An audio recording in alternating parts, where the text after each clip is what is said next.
Distinguished guests, ladies and gentlemen, the forum will begin shortly. May we ask you to kindly have a seat, please? Thank you.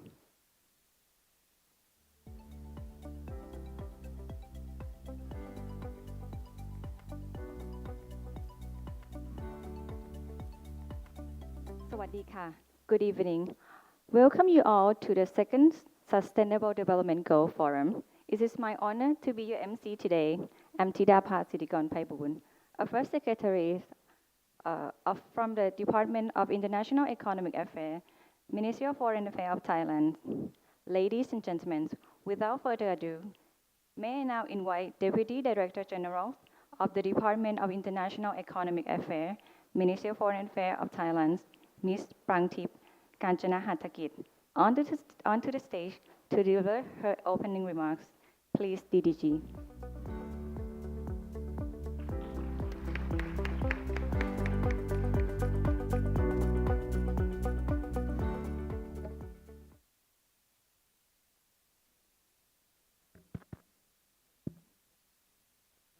Your Excellency Kashiwabara-san, Mekong Som Leader of Japan, co-host of the second Mekong Japan SDG Forum, senior officials of the Mekong countries, distinguished speakers, moderators, and participants. สวัสดีค่ะครั้งหนึ่งนะคะก็โอไฮโอโกไซมัส Good morning. It's my great honor to welcome you all to the second Mekong Japan SDG Forum, co-hosted by Thailand and Japan. The forum today is timely and significant as the Mekong sub-region faces evolving challenges that impact the quality of life of our people. We gather here today against the backdrop of ongoing regional and global challenges, including the persistent hurdles in achieving sustainable development. In recent years, the Mekong sub-region has become increasingly vulnerable to adverse impacts caused by climate change and human-induced environmental challenges. Climate change continues to bring unimaginable consequences on environment. For example, unseasoned flash floods and droughts, and the decline of ecosystems and biodiversity. At the same time, transboundary air pollution has also posed difficulties affecting health, agriculture, and environment. These issues have undoubtedly impacted our ways of life. Therefore, it's now the time for us to come together and put our utmost efforts in strengthening regional and global partnerships for sustainable development. We must accelerate our collective action towards achieving the SDG by 2030, including to tackle the common challenge I mentioned earlier. The discussion today presents an opportunity for us to exchange views and insights on pressing issues requiring immediate action, in particular on water resource management and transboundary haze and pollution prevention and mitigation. Excellencies, distinguished guests, since the adoption of the Mekong Japan Initiative for SDG towards 2030 and the upgrade of the Green Mekong Forum to the Mekong Japan SDG Forum, Mekong countries and Japan have demonstrated our commitment to advancing the said initiative encompassing all dimensions of the SDG and promoting inclusive participation of all stakeholders. The success of the first Mekong Japan SDG Forum in 2021 was a testament to the Mekong Japan partnership. Building upon such achievement, Thailand and Japan have joined hands once again to co-organize the second SDG Forum to provide a knowledge sharing and inspirational platform to push forward tangible cooperation in realizing the SDG in our sub-region. I'm pleased to see broad and inclusive participation today with representatives from government agencies, academia, civil society, media, and members of the diplomatic corps, both in person and online. Today's forum not only reflects Japan's long-standing contributions to the sub-regional development, both through Mekong Japan Cooperation Framework and ACMEX, which Japan is among the first of its development partners, but also highlights the collective determination of Mekong Japan Cooperation member countries to work even more closely together to ensure a safe, green, and resilient Mekong sub-region. Excellencies, distinguished guests, for Thailand, we remain a firm advocate for sustainable development across all fora. As the ASEAN coordinator for Sustainable Development Cooperation and co-host of this forum, Thailand is committed to working with all stakeholders, especially our Mekong neighbors and Japan, to achieve a sustainable, prosperous Mekong sub-region. In closing, I would like to express my sincere appreciation to our Japanese colleagues, particularly from Gaimusho, the Minister of Foreign Affairs of Japan, and the Embassy of Japan in Bangkok, for their collaboration in making today's forum possible. I also wish to extend my best wishes for this forum's success. I'm certain that with insights and expertise from distinguished speakers and engagement from participants, we will be able to generate meaningful takeaways and practical solutions to address the challenges confronting our region on the path towards the SDG.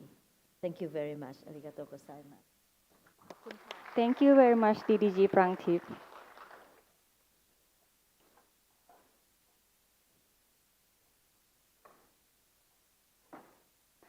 Ladies and gentlemen, may I take this opportunity to provide you a brief background of today's forums. The SDG Forum is an upgraded version of Green Mekong Forum, which is co-hosted by Thailand and Japan that some of you may be familiar with. After the upgraded, the first SDG Forum was held in 2021 through an online platform. Therefore, we are delighted to welcome you to the first ever in-person SDG Forum today. We also would like to extend a very warm welcome to those of you who are joining us online.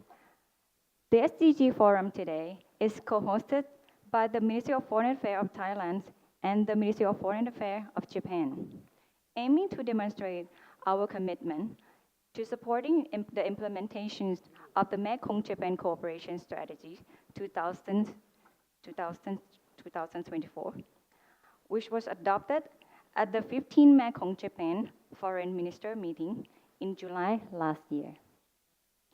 The main objective of this strategy is to strengthen cooperation between Mekong regions and Japan for the betterment of our people and advancing the achievement of sustainable development goals.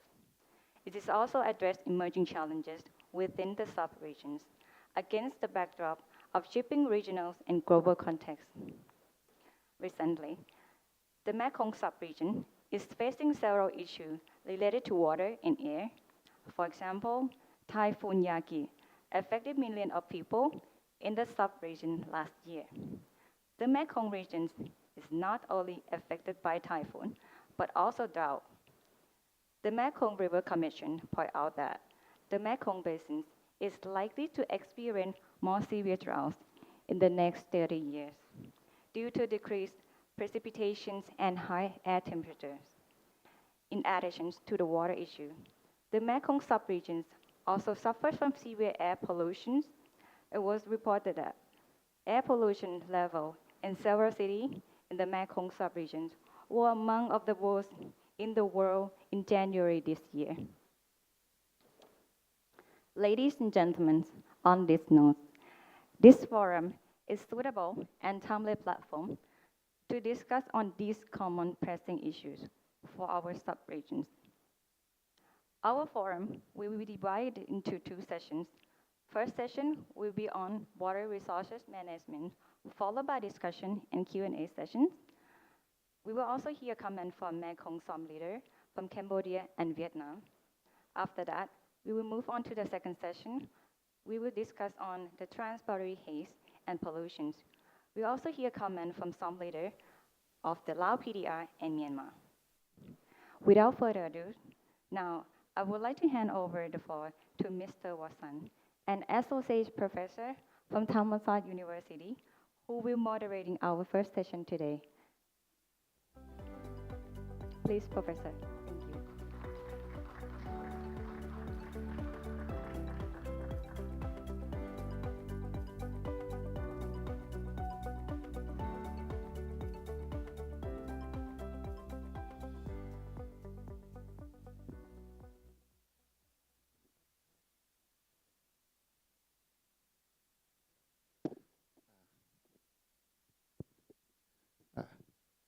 Good morning, distinguished guests.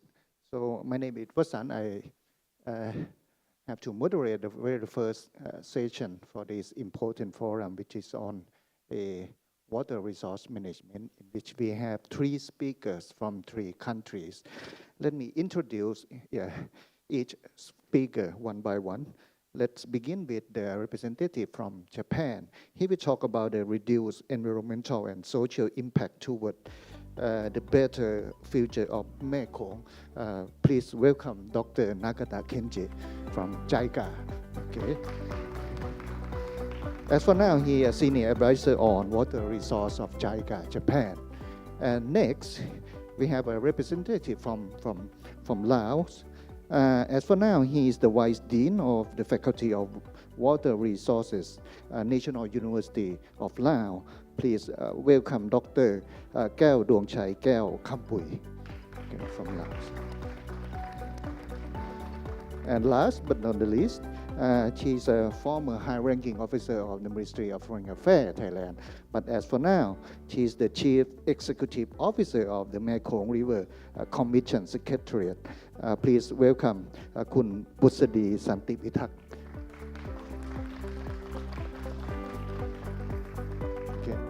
Each speaker will present the idea on how to manage the water resource in the Mekong basin. And after that, we have 2 representatives from Vietnam and Cambodia to lead a kind of discussion and comments on this topic.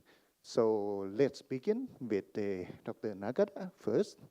He will make a presentation on reduce environmental and social impacts toward the better future of Mekong. Please, Dr. Nagata. Thank you very much. And good morning, distinguished guests. And first of all, I would like to say thank you very much for Mekong SOM leaders, especially Ms. Rujikong Sain Chantra from Thailand, and also Mr. Yutaka Kashiwabara from Japan for their leading this great forum. It is my great honor to make presentation here now, and I'm work for JICA as a senior advisor on water resources, and I'm pursuing for more than 20 years to practically apply integrated water resources management to the real world, because IWRM it is a beautiful definitions, but sometimes someone said it is very difficult to apply to the real world to solve the water resources problems. But we would like to try to solve water resources problems through applying integrated water resources management concept. And so my job in JICA now is relating to achieving Sustainable Development Goals 6 on water, and especially SDGs 6.5 IWRM, and also transboundary water governance. I believe such efforts relating to water resources to achieving the Sustainable Development Goals 6. But these activities help also to achieving the other SDGs, such as agriculture, hygiene, energy, and natural environment. Relating to the, sorry, I need to proceed. This one. Relating to the Mekong River Basin and the people living there, I have a fundamental question. It is how we can address the water resources issues and how we can change the behavior for a better future of Mekong under the climate change risks and development pressures. I think the key words are evidence-based cooperation and creation of knowledge actionable. So that is the key words, I think. I'll try to show you today environmental and social impacts in Mekong now and the theory of change toward the better future of the Mekong, I think.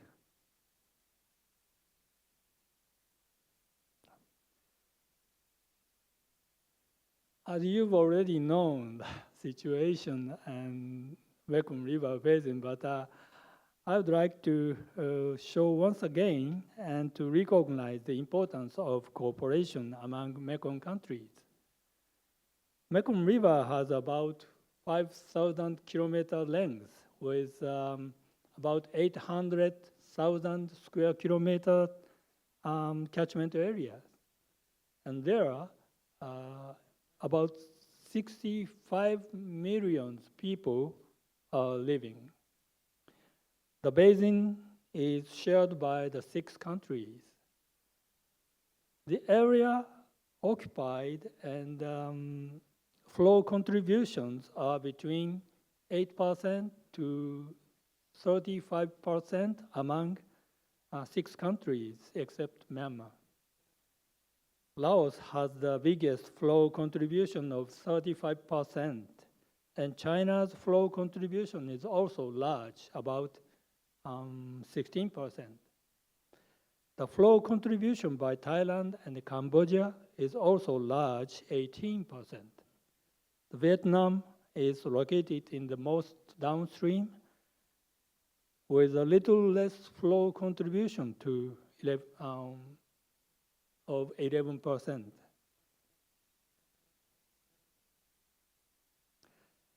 As you can see these photographs, Mekong River is blessed with affluent nature and discharge. Mekong is one of the richest biodiversity in the world. Number of fish species is more than 1,200. The fishery industry is very important in economic activities in Mekong in each area.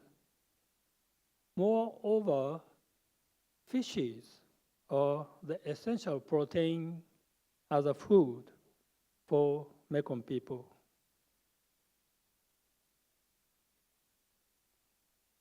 Mekong has great nature. At the same time, Mekong forms an economic corridor having lively business activities. Mekong River is a major trade route between Western China and Southeast Asia. Mekong has a high expectation of economic development. Many domestic and foreign companies, private companies, have been finding their way into Mekong.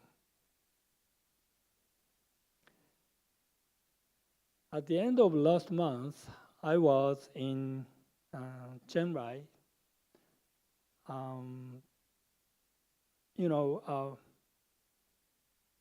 Mekong has a great potential of development, but also Mekong is faced with a lot of severe risks.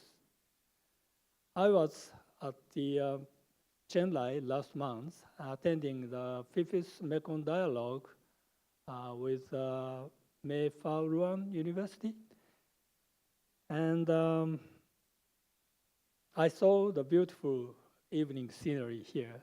I took the photo from the restaurant, good Thai restaurant.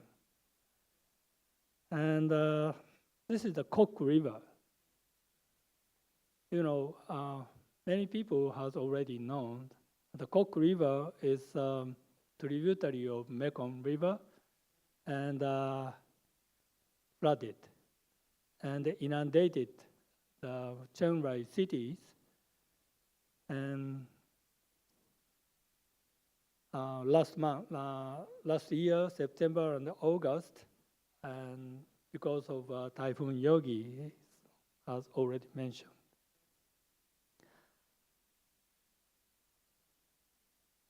So one major cause of serious impacts and risks to Mekong people is climate change. By 2060, the temperature will raise 3.3 degrees Celsius in maximum. And rainfall may decrease by 16% in dry season, causing drought. And rainfall may increase by 17% in wet season, may cause flooding. So according to an MRC report, climate change impact is not just a threat, but a present and reality for the millions of Mekong people. The economies, ecosystems, sustainabilities, and social harmony is all at risk. More specifically, agriculture, hydropower, navigation, water supply, and coastal infrastructures, plants and animals, and people's connectivity, all of these are at risk or will be at risk. The impacts are particularly severe in local communities. The impacts are not limited within the national boundary.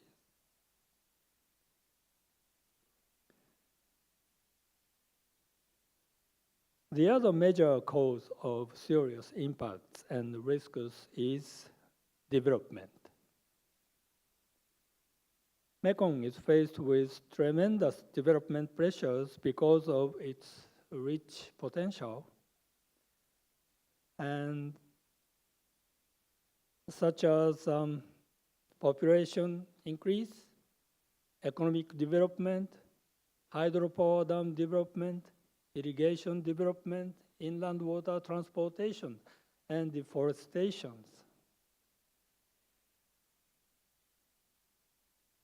And these development brings huge benefit.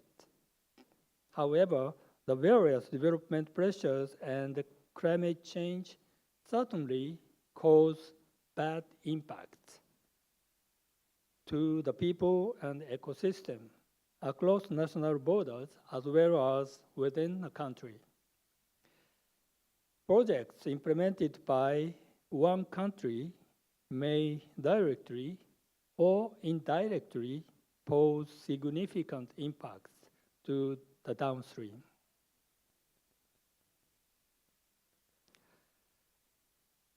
I summarize the causes and the impacts that affect regional societies and ecosystem in Mekong. The causes are classified into three causes. One is extreme weather and climate change, and dam construction, and other development. Focusing on local communities and the environment, the impact and risks are drought, flood, ecosystem, fisheries, seawater intrusions, groundwater, salinization, and social impact to Tonle Sap Lake, resettlement, and unfair allocation of benefits.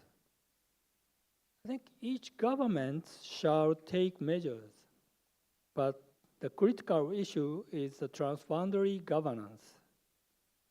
So we should cooperate to tackle transboundary impacts and risks. Yes.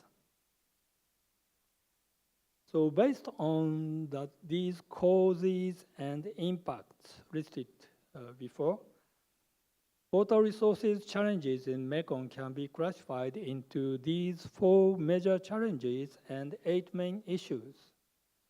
The major challenges are improvement of flow regime. Second one is conservation of ecosystem and water quality. And third is sediment flow management. And fourth is the correction of sharing imbalanced benefit sharing. And main issue is, as I've already explained, drought, flood, river segmentalization, and water qualities, and seawater intrusions, sediment, livelihood, and benefit sharing. The 6 basins countries and their supporters, like donors, like us, should collaborate to address these challenges and issues toward the better future of Mekong. But how? That is the question. So for us to do so, to collaborate as one of the solutions, I would like to show my idea, the theory of change toward the future of Mekong. The first step is to clarify the benefits and losses produced by various developments. Of course, we also need to clarify loss and damage by the climate change. The second step is to define the causal linkages between causes and impacts. To do so, a kind of the IPCC of climate change, IPCC for Mekong, is maybe a very effective. So I may propose to create a Mekong Scientific Platform, MSP, as a multi-stakeholder partnership. This is also MSP. As the third and fourth steps, the evidence-based findings contribute to plan solutions, to build consensus among stakeholders, and to make decisions for implementation. The final outcome must be the implementation of the measures toward the better future and well-being for all Mekong people. The key word here is all science, including natural and social sciences, and all Mekong means the 6 countries and supporters must care all the Mekong people who are suffering the present situations and must look up and look for the way toward a better future with cooperation.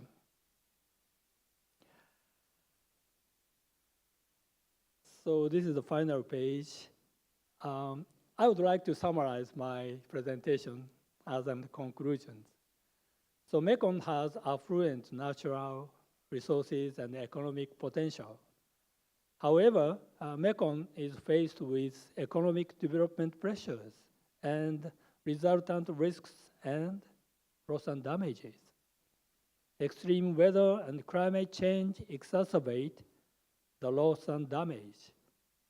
The world community and the basin countries need to mitigate the loss and damage caused by climate change, and developers, including countries, should reduce the loss and damage caused by their development. Evidence-based cooperation will foster the better future of Mekong. The Mekong Scientific Platform scientifically prove the cause and effect linkage between causes and impacts. The MSP, Mekong Scientific Platform, creates knowledge actionable for inclusive and sustainable Mekong River and its people. Thank you very much for your concentration. Thank you. Thank you. Thank you very much, Dr. Nagata. He raised many important issues relating to the how should we manage the water resources in the Mekong Basin. And one of the interesting points is that Laos is one of the biggest country in terms of flow contribution, around 38%, right? So let's move to the second speaker, Dr. Keo Dong Chai. He will talk about the state of river basin in Nam Tha Integrated River Basin Management. Please, Dr. Keo.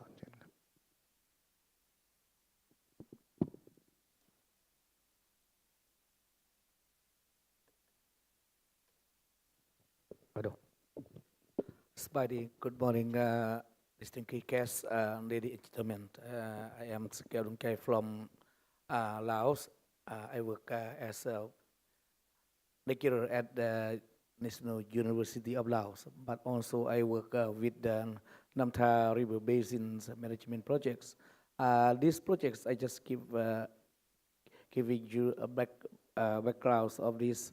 Actually, these projects was prepared in 2017 and also accepted 2023.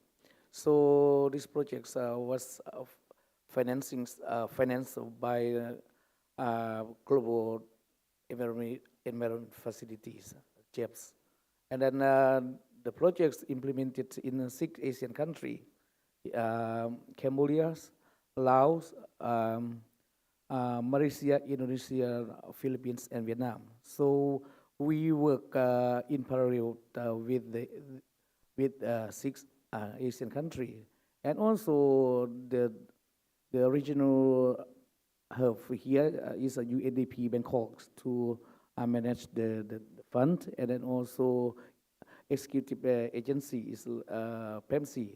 PEMC is a partnership in environment management in sea in the Philippines, right? So these projects we were implemented 5 years periods from 2023 to 2027. So in my presentations, I have 5 sectors, and then you see the beautiful of Nam Tha River, but also it's very serious situation right now. For the background that I mentioned earlier, I don't want to give any details, but actually in my slide, so you will see the location of the priority river basin in 6 Asian countries that we implemented currently. For the objectives of these projects is to establish functional IRBM, not IRBM. We also work with ICMs, is integrated coastal management, because in 2 countries like Philippines and Vietnam, also coastal countries. So we look at the situations. And also in Laos, we want to update the existing version of Nam Tha river basin profiles that the government already accepted implement the management plan from 21 to 25, but during this time. So we have many challenges. So we want to update in your area situation because from climate change and also repeat development in the basins. So the location of the Namta, as you know, Namta also the tributary of the Mekongs in the northern parts of Laos. That, as the professor said, Mekong is a international river, right? It's flow from China to Cambodia. Also, Namta River also tributary. So we want to see the streams in Namta that flow to Namkong, and then we will evaluate the stress and especially pollution from Namta River. In Namta River, I'll cover 3 provinces and 11 districts. So in this area, various ethnic minorities to live. So the mean living condition is quite different. So it's very hard to come up with socio-economic evaluations in these areas. So the population, I don't want to look at detail. Maybe you can find in my PowerPoint. But you look at the pictures. So the mean populations in these areas from Laolum up to Le Mont. But in 3 type, there are a lot of minority inside. So in the report, we provide details of the ethnic minorities. For the preparation of SORB reports, we work in 6 Asian countries in parallel. So right now, in Laos and Cambodia, Vietnam, we almost done so with the SORB report. But the 3 countries still conducting survey and collect informations. So what we do for preparation of the SORB reports, we review not only from the Asian country, also we look at the Mekong SORB report. So we compare the indicators, and also we have an expert from Japan who prepare templates, and then also indicator where we want to collect data and put in reports. And then in C country, we also establish technical working groups to collect and conduct field visit and also stakeholder consultation to get the information from the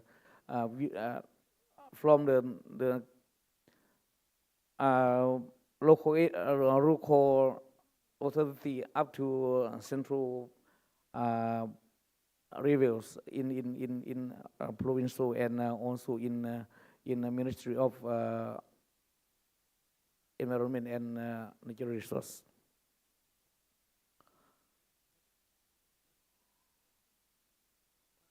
So we have 6 steps of collecting SORB reports. So one, we identifies the situations, and also we establish working groups, and then also we collect data, and then also analysis, and then also we validate on consultation, not only in Laos, but we have joy or validate the information in regional workshops in Cambodia last year, and also in Indonesia, and recently in Xiamen It's like a congress in cement. We also conduct to present our work. So in the reports, we conclude 32 indicators from socio-economics, physical, and then foreign challenges, everything inside there. So right now the report almost complete, and then we will publish in the PEMC website, and then also in the DWR website of Lao PDRs, and then maybe at the end of this meeting, I will share the website, and then you can access to the information.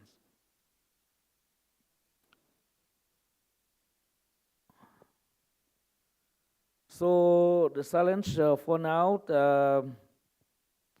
because the projects gave us only 1 year period for correct data and then complete the report. So it's very hard to come up to all the districts that our project cover. So while what we did during preparation, we communicate with local authority, like districts, Natural Resource and Environment Office, especially for water units, and also pond race.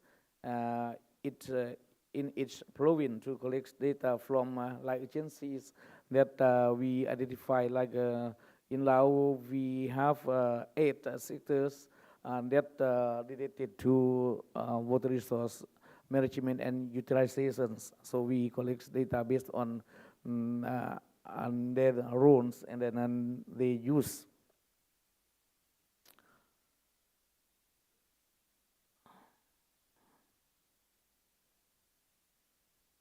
So, as many people said, last year we have faced with Yaqui. So in Namthai River Basin also has a problem. So in September 9th, and the repeat of fresh flood in Namthai River. So as you see in the pictures, almost people there were survived, and then one small hydropowers in an upper of the district or also collapsed with the nearby the spillways. So it's a very big issues in the northern parts. In Namthai River, they said maybe it's the biggest in 50 years or 60 years. So all the people in the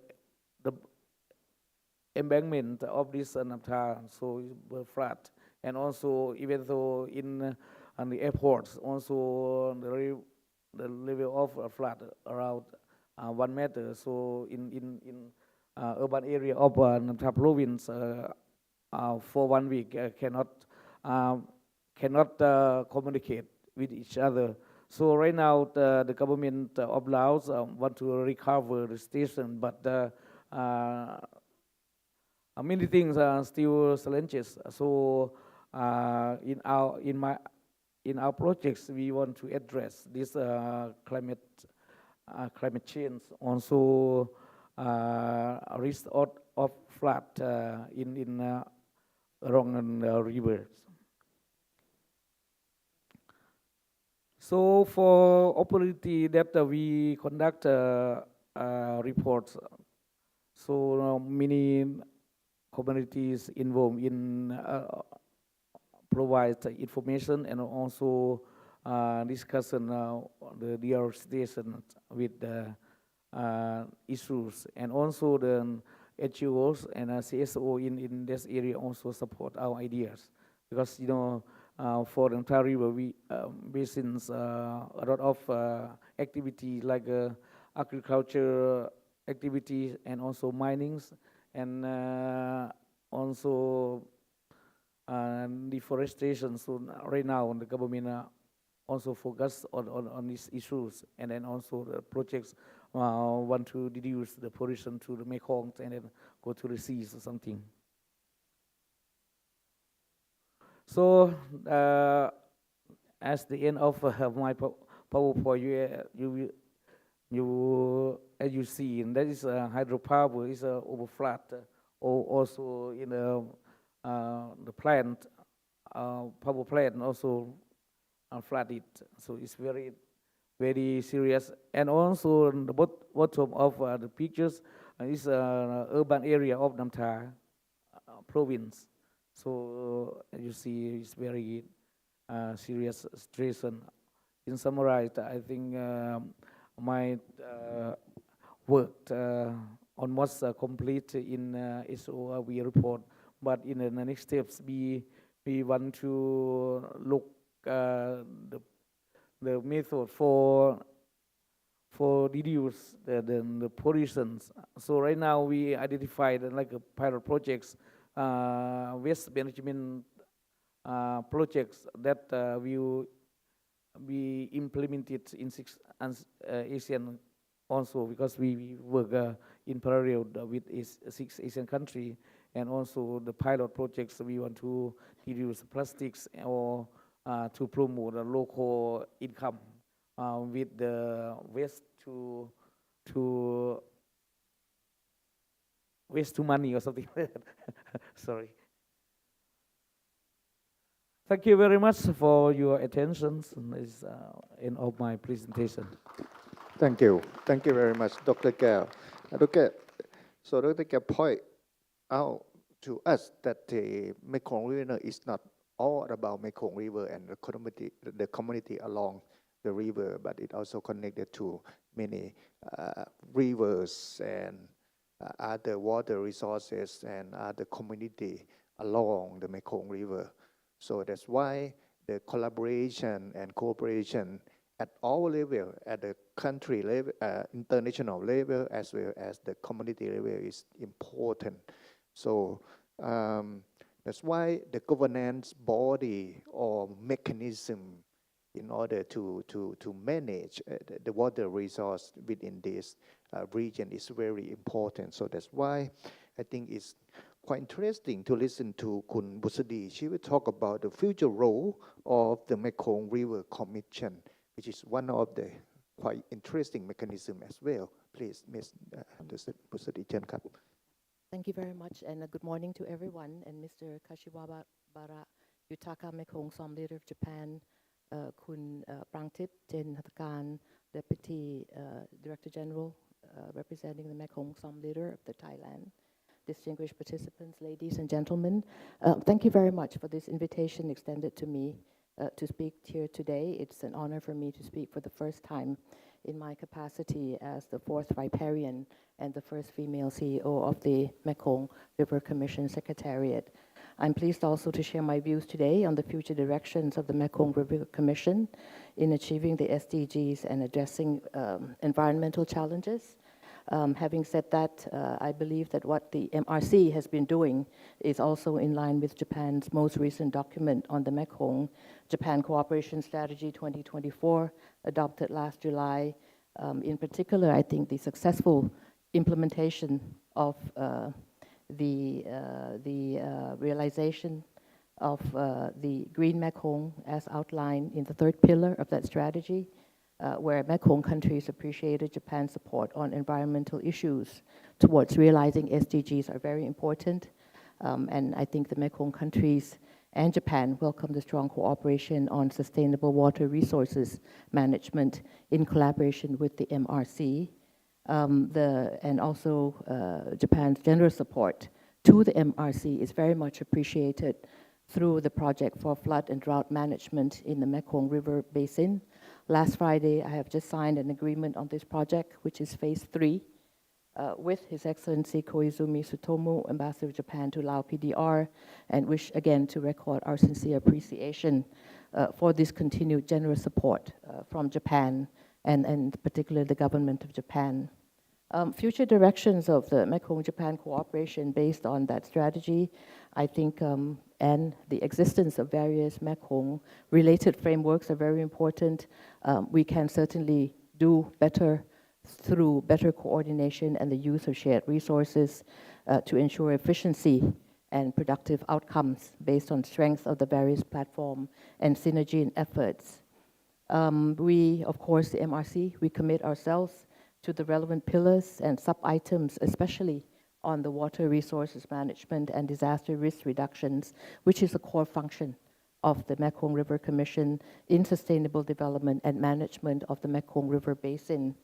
Clearly, the challenges facing the Mekong River is complex, as outlined by previous speakers, both to man-made and affected by climate change. So I think we all agree on that context of where we are coming from. And having said that, if I may, just to outline and refresh your memories of where we are in the basis of the Mekong River Commission cooperation, and I think you would know that the 1995 Mekong Agreement forms that basis of collaboration amongst the 4 countries of the Mekong Agreement parties in ensuring and achieving the sustainable development of the Mekong River Basin, and it establishes the goals, objectives, and underlying principles by which the 4 member countries, namely Cambodia, Laos PDR, Thailand, and Vietnam, intend to cooperate, and to which the strategy responds. And certainly, we have an NRC planning cycle, which are the 6 steps and forms this basis for the MRB indicator framework, mentioned by the previous speaker on the State of the Basin report. The last one was in 2023, and then we have our national and regional strategies and plans, scenario assessments, and of course, the Basin Development Strategy, which we are now using under the 2021 to 2030, and we have a strategic plan. At the moment, we are working, we have come to the last year of the strategic plan of 2021 to 25, and we are in the process of working on the multi-year work plan of 25-26 and formulating the next one of the strategic plan, which is, again, the 2026 to 2030. So the strategy, 10 years, as I mentioned, covers the entire Mekong River Basin, covers all water-related sources, and integrates SDGs relevant to water resources management. And a very important aspect is the gender and vulnerability approach to account for this cross-sectoral, intersectional inequity and different dimensions of vulnerability. And we have, of course, mainstreamed that in our work plan as well. And how will the Basin Development Strategy address these water-related issues, particularly similar goals in the SDGs? We divide into 5 parts: environment, social, economics, climate change, and cooperation.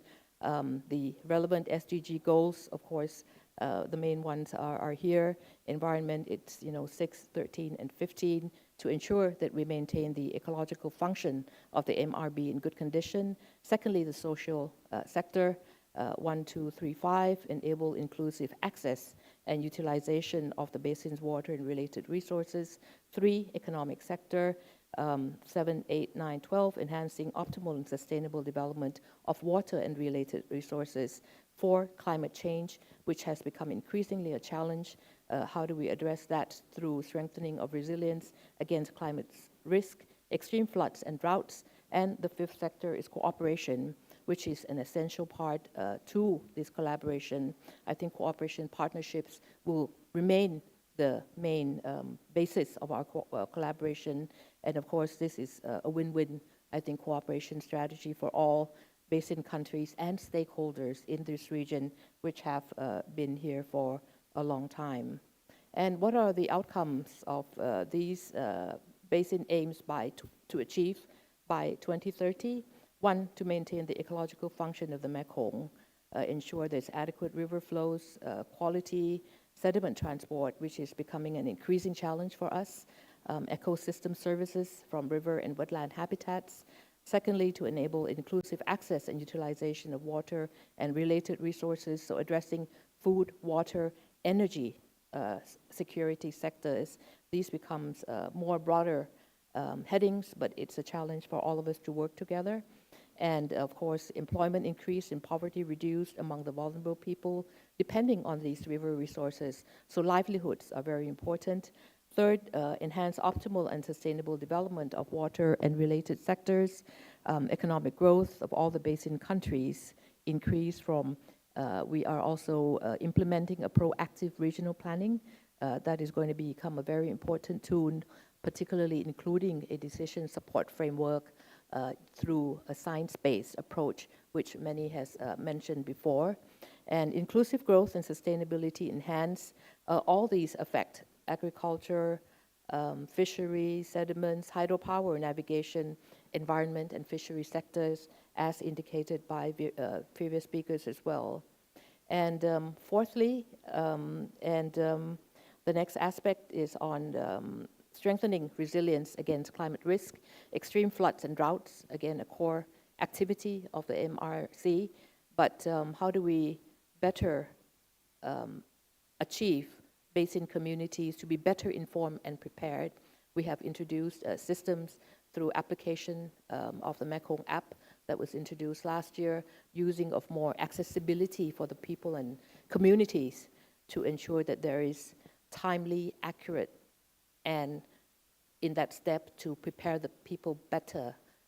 So this is a coordinated system, a coordinated approach. We have to strengthen the synergies between the work that is being done by the MRC and the National Mekong committees in various agencies.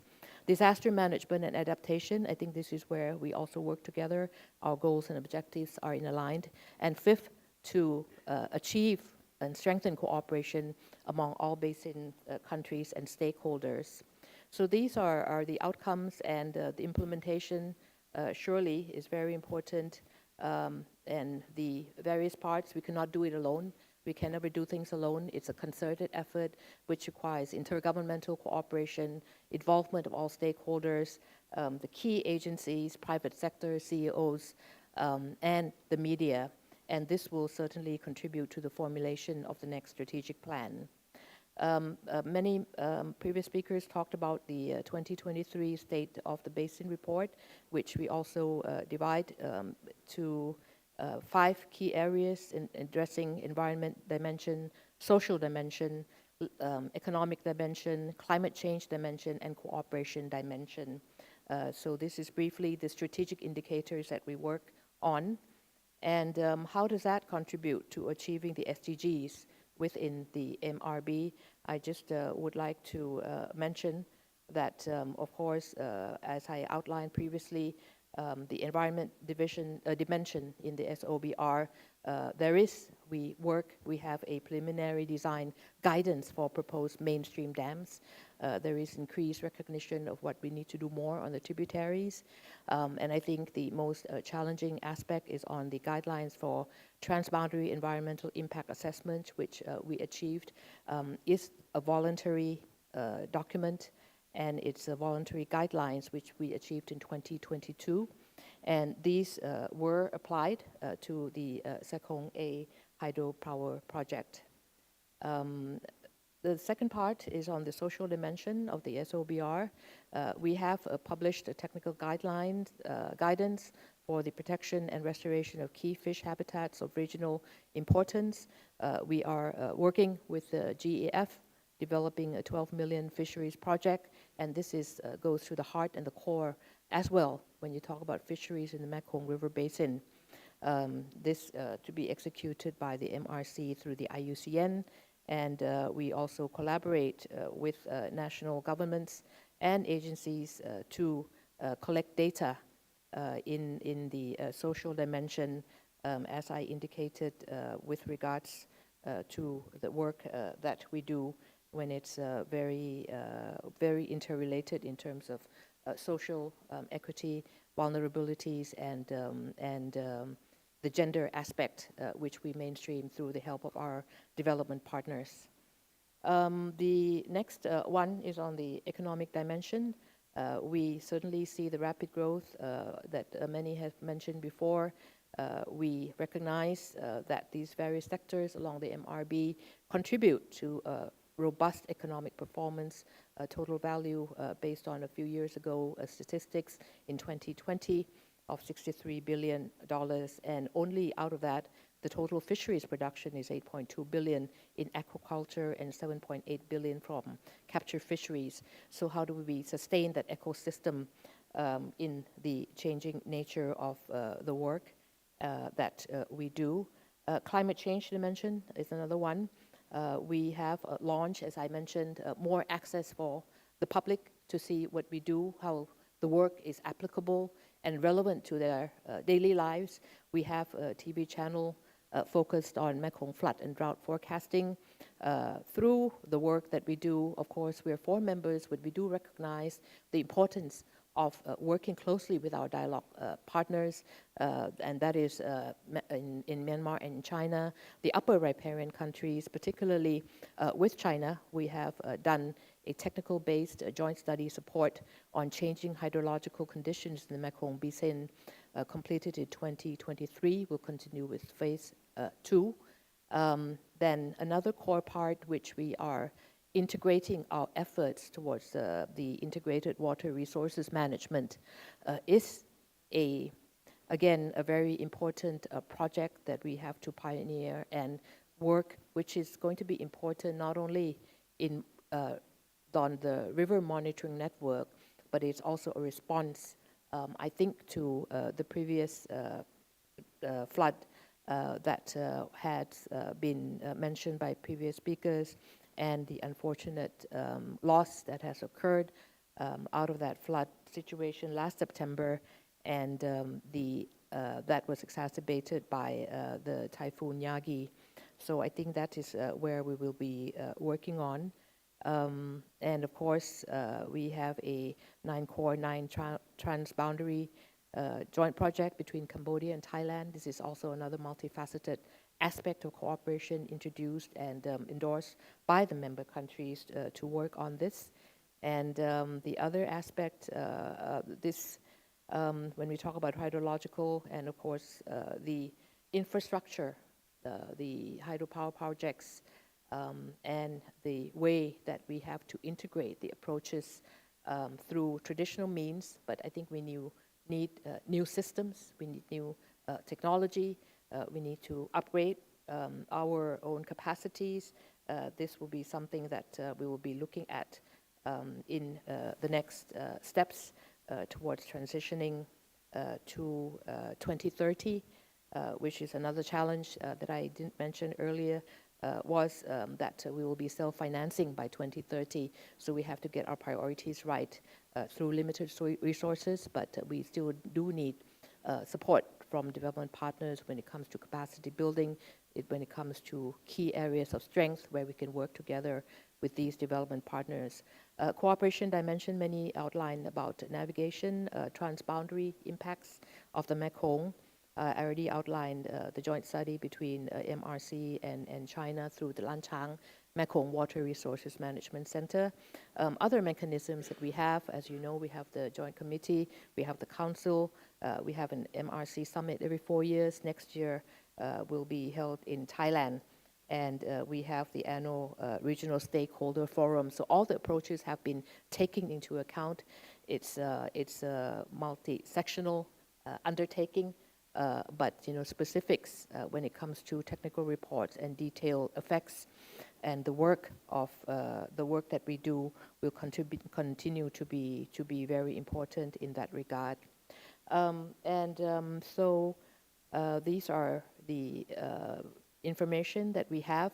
We have been receiving shared information from key countries when it comes to the sharing of operational dams. We hope that will become more transparent in the future.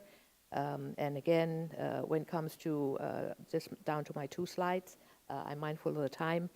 With the MRC Japan cooperation through the phase 3 project that I had mentioned for strengthening flood and drought risk management in the lower Mekong, that is very important as we build on the first and the second phases. The third phase will allow more impactful and the work that we have done in phase 1 and phase 2, strengthening and ensuring that the information is out to the public and the communities was very much welcome. It was successful. So this phase would be even more strengthened, and it supports us, the MRC, when we talk about flood and drought management. We'll be looking more at the drought because I think it impacts on the agricultural aspects, the livelihoods of the communities that we have to be more concerned with. And the project that we have, another one with Japan, is on the project for improving irrigation facilities in the lower Mekong basin. And so these are very much appreciated by the MRC and the Mekong countries recipient. And so for the next future directions, I think these will together become the key work that we will have to strengthen on. Key 7 areas in the future, but it's again related to SDGs, strengthening and advancing forecasting capabilities, new forecasting tools and methodologies, more accurate, more reliable, more timely for predictions of flood and drought, and that's going to be relevant.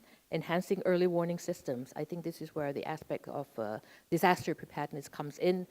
We, of course, look to other organizations to see, our work with development partners, but also with ASEAN or the Asian Disaster Preparedness Center. And certainly building climate resilience. For us, it's an important aspect that we have to work on. And the climate resilience, sharing, knowledge sharing tools, working with member countries to support communities. That is something that we will continue to do. And supporting decision making, I mentioned about upgrading our tools for decision making tools and data. How do we deliver the accurate decisions or recommendations rather, to decision-making policy makers in timely manner and through management. Strengthening regional collaboration, I think that will become, it's not a dispensable factor. It has to be integrated, working together with all the key agencies and member countries, accessing international climate funds, as I mentioned earlier. This will be very important as well. Through, for example, the Global Climate Fund and Adaptation Fund. We're working towards that preparation. And at the end of the day, I think implementation of an adaptive basin plan, so prioritization, implementation of joint projects contributing to the water, the food, energy nexus, and mitigation and adaptation to climate change. So these are very complex issues, but the MRC will be addressing our work through these achievements and outlined and objectives. So thank you very much for your attention. Thank you. Thank you very much, Busadi. She already summarized many key aspects that we should move forward in order to address the issue relating to the sustainable development of the Mekong Basin. So thank you very much. And right now we still have time for a discussion and the Q&A session. So if you have any question or like to share your ideas with our speakers, so please raise your hand. And yes, we have a staff to give you the microphone. Yes, please. Please introduce yourself a bit and then you can. Yes, good morning, and thank you so much for the comprehensive presentation from our speaker. I'm Pongsak Sutinun from the Department of Water Resources Engineering, Chulalongkorn University. And I think, first of all, thank you so much. And I totally agree with the Nakata Dr. Nakata about the Mekong scientific platform, because I think the main issue is how to mainstream and upgrade the existing, the MRCS decision support system. I think this is a very good thing. However, now because the Mekong River is not like in the natural condition, because we have a lot of the hydropower project, and maybe it's time to upgrade, because we operate already. That's why it's not like the 10 years ago that we don't have the infrastructure here. And the second one is about, I think now the main issue in our region is about the cross-boundary impact. Because when we have, of course, when we have something in the upstream, maybe the downstream country will get the impact. And if we can make the decision based on the scientific base information, I think this is lead to the governance also, because everybody know the same data, the same platform, and we have the collaboration to make decision. And I think will have the share benefit from the upstream to the downstream country. Thank you so much for this opportunity. Thank you. Thank you. Thank you very much. Dr. Nakata, you want to respond to his? Thank you very much for your comments on my presentations. And,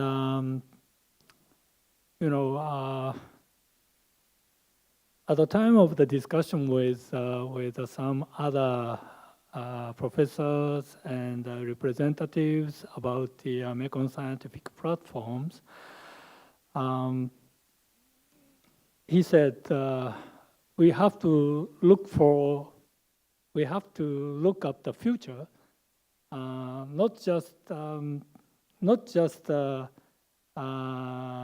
investigate causal linkage, but we have to reflect such kind of the knowledge to the future development. So of course, as I told you in my presentation, we need to care the people who are suffering from now.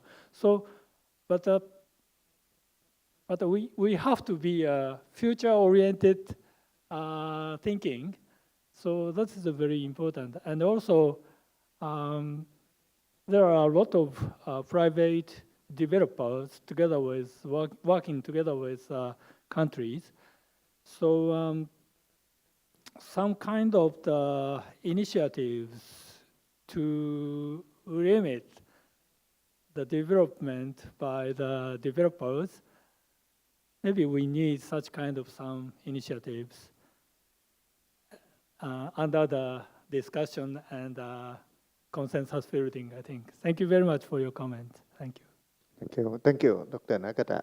So I think there might be more questions, but since our schedule is very tight, so let's move to the comment to the commentator. We also have a group of Mekong SOM leaders from 2 countries, from Cambodia and as well as from Vietnam. So let's begin with Cambodia. Is that all right? So.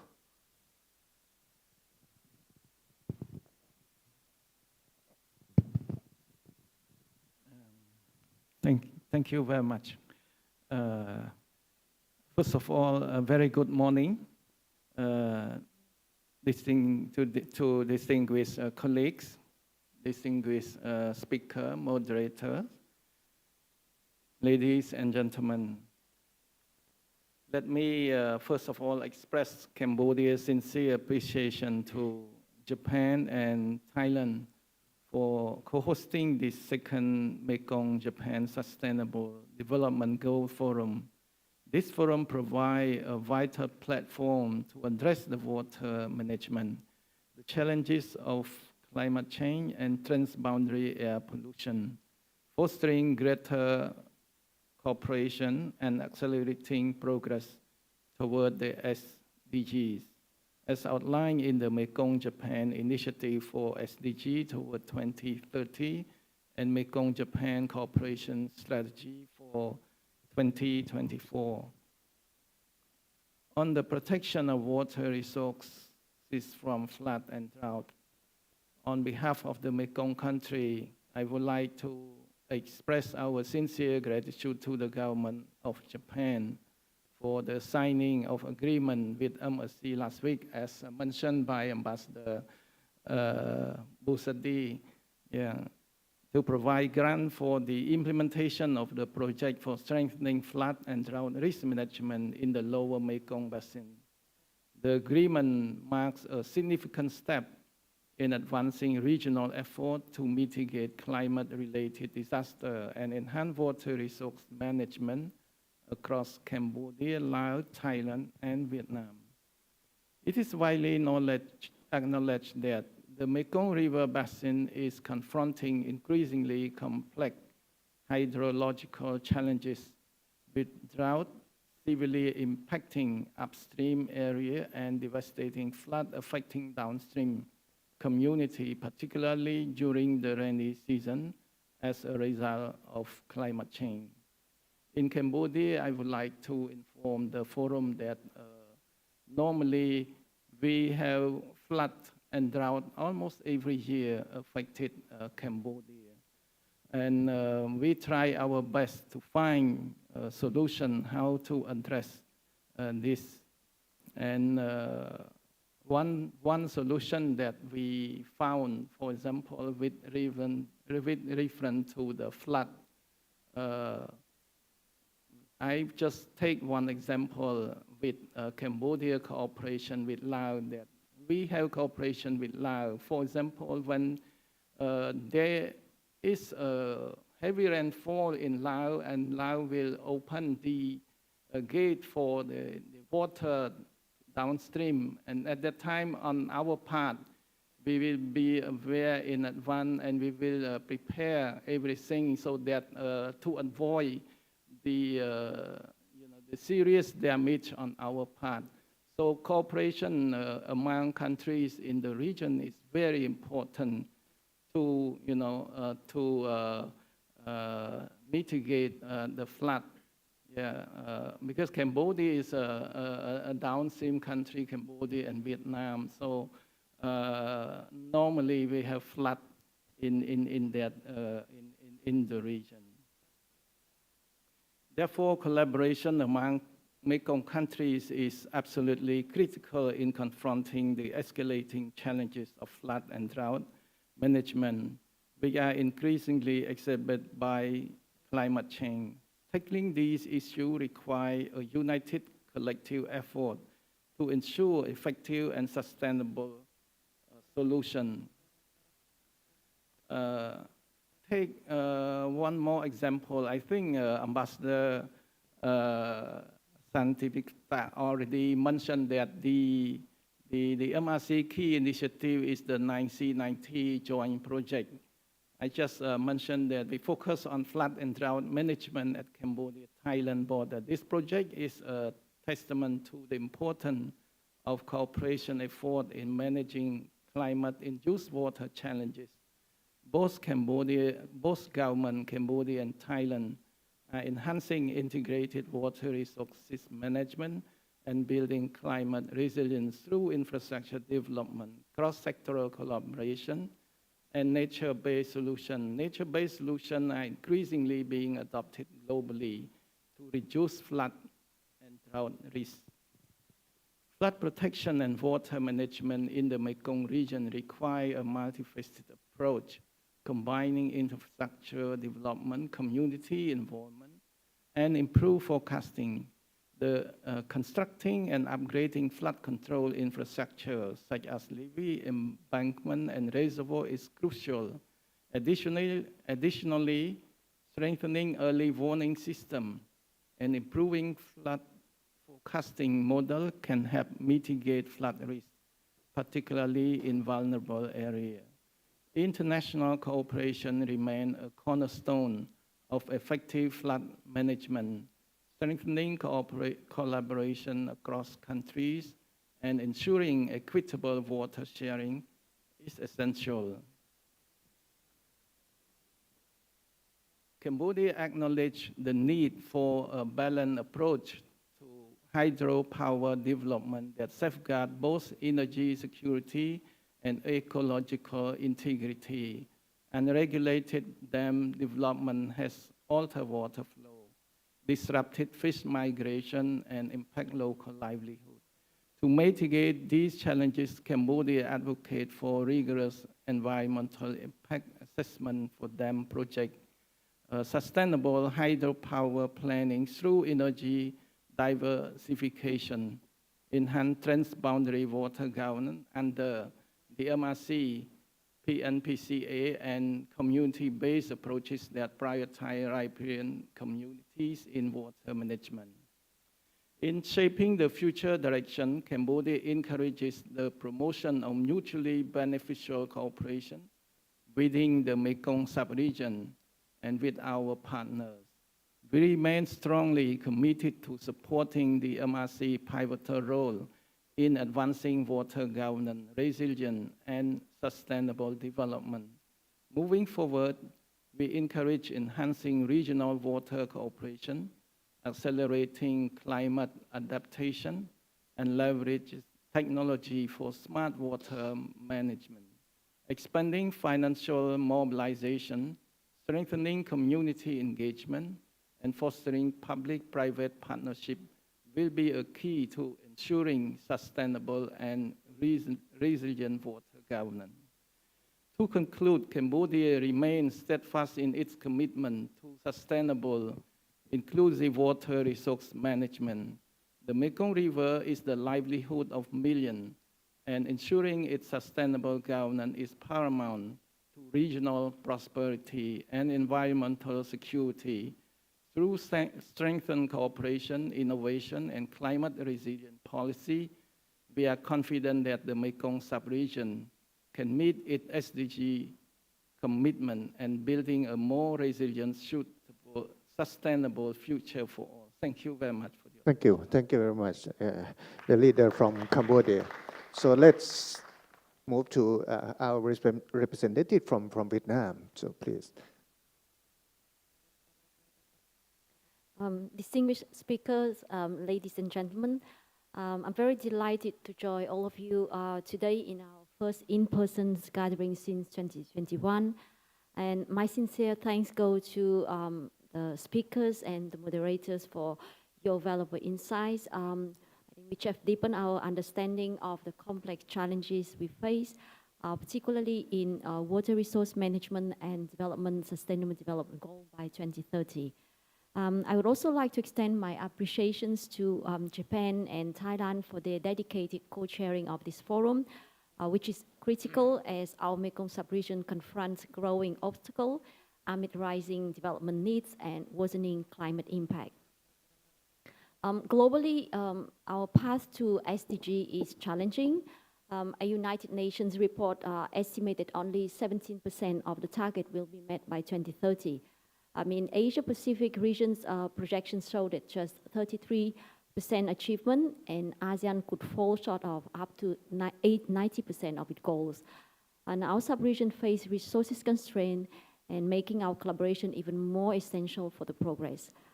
The Mekong River is the lifeblood of our sub-regions, sustaining millions of livelihoods across the riparian countries. Yet the river faces unprecedented threat from climate change, unsustainable practices, and rapid development as highlighted by our speakers. And therefore, effective management is vital for ecological balance and economic prosperity. Since the inception, Mekong-Japan Cooperation has prioritized sustainable water resource management. An initiative like Japan-sponsored project for strengthening flood and drought risk management, improving irrigation facilities to the Mekong River Commissions really have helped enhance Mekong countries' capacity and strengthen our efforts. However, escalating challenges demand that we deepen the partnership. And to address this issue, I'd like to propose we are leveraging public-private partnership, sharing knowledge and expertise among riparian countries and outside partners, strengthening the work of the Mekong River Commissions, investing in infrastructure like reinforced dikes and early warning system and water level monitoring system. I very much appreciate the idea and proposed by our speaker, Dr. Kenji, theory of chains and Mekong scientific platform proposal is very much worth careful considerations. Dr. Kyeok Fu really emphasized the integrated river basin management, and Kun Busadi highlighted the broad and critical work of MRC, which really the kind of the fundamental pillar for our river basin development corporations. And so with our strong determinations and Japan continued support, I'm very confident that our superintendent can make significant stride toward the SDG and become a model of sustainable development. I thank you all. Thank you. Thank you very much, Director General Nok from Vietnam. So I'm sorry for our three speakers that I don't have more time for you to summarize your idea and presentation because the second session is waiting. So I think the very first session on water resource management is, I think the time is up already. So please give a big hand to all our three speakers as well as commentator from Cambodia and Vietnam. So thank you very much for your attention. Thank you very much. Thank you all the panelists as well as the comment from Cambodia's and Vietnam SOM leaders. Now we take a break for 15 minutes and then return for the next session. Refreshments are available at the foyer, so please feel free to help yourself. We will start the second session in 15 minutes, so please make sure that we return by on time.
Ladies and gentlemen, the second session will begin shortly.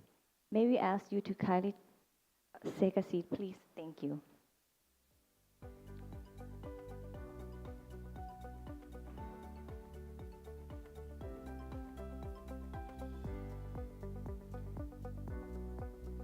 Distinguished guests, ladies and gentlemen, may I now invite Ms. Sivaporn, an expert in the air qualities and noise management from the Pollution Control Department, Ministry of Natural Resources and Environment of Thailand, who will be our moderator for the second session on trans-boundary haze and pollution. Please.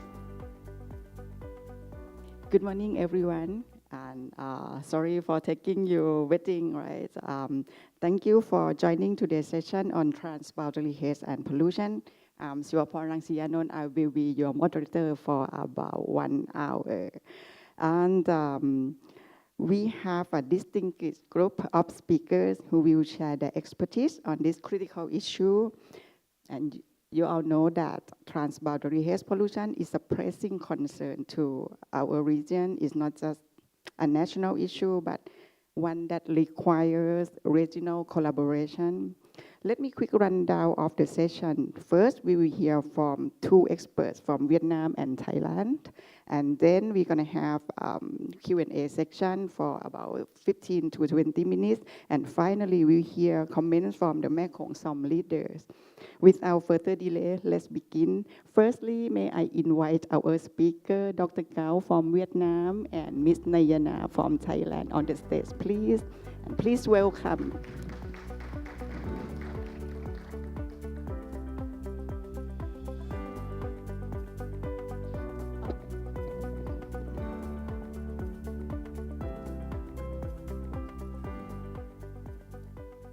Okay, let's begin. Our first speaker is Dr. Lee Ngoc Cao, Deputy Director General of the Vietnam Institute of Meteorology, Hydrology, and Climate Change. Dr. Cao is an expert in environmental science and has led Vietnam's effort to tackle trans-boundary air pollution. Today, he will discuss about Vietnam's effort towards haze and pollution. Dr. Cao, the floor is yours. Thank you, Ms. MC. So could you please turn on my presentation? Yes. First of all, I would like to thank the Ministry of Foreign Affairs of Japan and the Ministry of Foreign Affairs of Thailand for co-hosting this very important event. We think that this event is very important and timely organized in this ever-changing world and also the ever-increasing climate change and extreme weather events. So as requested by the Secretariat, I would like to make a presentation on air pollution control in Vietnam, and it's with focus on haze pollution controls. So my presentation will be consist of 4 main contents. The first is I would like to make a very brief introduction of our institution, and the second is an overview of air quality and air pollution in Vietnam, and the air quality monitoring in Vietnam. And I would like to share with you about our latest government initiative and strategy to tackle the air pollution and haze pollution in Vietnam. And for our institution, Vietnam Institute of Meteorology, Hydrology, and Climate Change, we are a public research institution under the Ministry of Natural Resources and Environment. And now we have the new ministry, the Ministry of Agriculture and Environment. Our key research activities including the air quality management, environmental quality management, air pollution control, and the second is hydrology and meteorology forecasting and the climate change, and also the hydrology. And we do the public research work and also the consulting service for both the public and private sector in Vietnam. And next is the overview of air pollution in Vietnam. In Vietnam, we have, especially in the major cities and in Hanoi and Ho Chi Minh cities now, we are facing a serious air pollution in Vietnam. We did some research on the characteristics of air pollution in Vietnam. We found out that the air pollutants in Vietnam mainly is PM, and SOx and NOx and VOC. And the air pollution is now commonly happened in urban areas and industrial areas, especially, and it is very worse during the dry season, like this time in the year, where the weather is very dry and the humidity is very high. And we don't have strong wind, so the stagnant air. And we did some research that with international organization and domestic, we found out that there are some already public health concerns about the air pollution in Vietnam. And the causes of haze pollution in Vietnam, with some inventory research and other research on quantifying the air pollution and the haze pollution, we found out that there are four main parts of haze pollution in Vietnam. The first is that from the traffic. We found out that the major PM pollution in Vietnam, the traffic sectors, like in the urban areas, like in big cities like Hanoi and Ho Chi Minh City. And the second source is the industrial activities, the manufacturing, with the main source of the SOx and NOx and PM. And the third is the biomass or open burning. In Vietnam now, there's still, especially in the rural area, the open burning is still happening. So it's contribute a major source of air pollution, especially after the crop harvesting season. And also the construction is also the major source. And we did some research on the trans-boundary movement, and we found out that in some times of the year, especially when we have the strong wind from the northern part, so the air pollution is now increasing in this season. So there could be a contribution from the outside part of Vietnam with the trans-boundary. And in Vietnam also, especially in the northern part, that the meteorological data, the factors also contribute to the stagnant air and also the air pollution in the northern part in Vietnam. And here's some very quick glance of air quality in Vietnam. The monitoring data shows that in Vietnam, the air quality is getting worsened. And especially last year and the year before, the monitoring data of PM2.5, a very critical air pollutants that can impact our health, has been increasing. And in some monitoring stations, the monitor data already exceeds the national standard. In some time, it is more than 2 times higher than the national standard. And the source of air pollution, our institution, we did some study on inventorying and modeling about to quantify the source of air pollution in Vietnam. And here I would like to share with you that the main source is the light source, meaning that like the transportation or during the time of the day that there are some construction activities, so the air pollution is increasing. The second source is the area sources, like meaning that the areas that are located, concentrated industrial activities.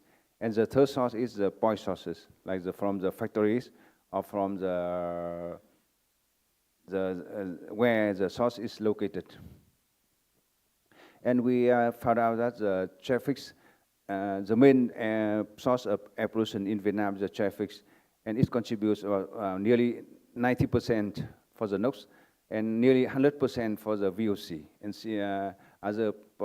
the second is industrial activities, with about nearly 40% of industrial activities contributes to the SO2 emission in Hanoi city alone. And the third one is the area sources account for more than 30% of TSP and 14% of PM2.5 and 17% of PM10 in Hanoi city.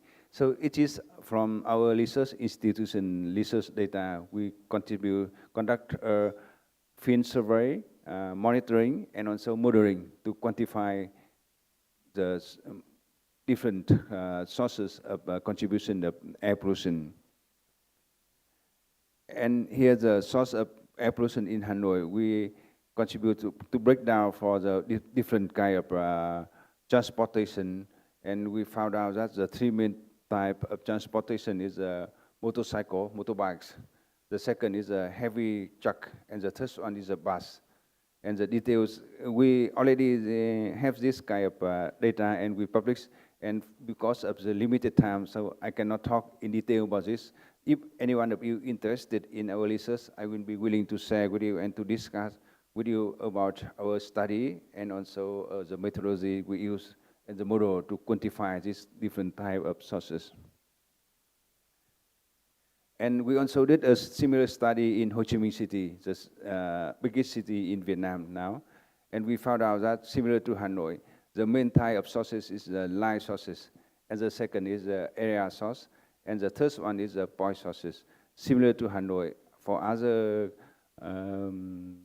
for the different type of air pollutants, and for in Ho Chi Minh City, the motorcycle, motorbike are the main source of emission, and it contributes nearly 100% of CO2 and nearly 50% of non-volatile organic matters.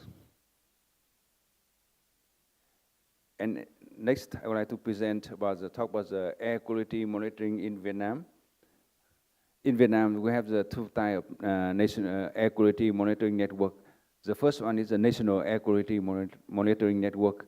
This National Air Quality Monitoring Network is run and operated by the Ministry of Natural Resources and Environment. And we monitor all of the data, and the second is the local or the provincial monitoring network. This local or provincial monitoring network is run by the Provincial Department of Natural Resources and Environment. And they also submit the data, the monitoring data, to MONLAR so that we can have the integrated national monitoring data. And in Vietnam now, the monitoring network is, we have two types of monitoring, the manually run monitoring and the automatic monitoring network. And I would like to share with you that in Vietnam now we are also conducting the LCS, the low-cost sensors for some cities. But at this moment, the LCS is not yet officially recognized as the official data.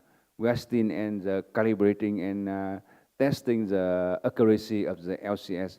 So we hope that in the future, when the technology is improvement and with the more data, we can have some kind of LCS data which can be supplementary to the conventional monitoring network. And here's the pictures of the air quality monitoring networks. Actually, in Vietnam now, the density or the coverage of air quality monitoring network is still inadequate, and we are the national government. We are in the next three or 5 years. They have already developed a plan to increase the monitoring network so that we can have increase the data, the coverage, and to cover more area and for more real time and data coverage for the monitoring. And here's how we manage the air quality monitoring data. We have the national monitoring database, and with the database here there are two main input to this database. The first is from the national monitoring networks. The second is from the provincial monitoring networks. They also submit the data to the national monitoring data center base. So we have the centralized national monitoring database.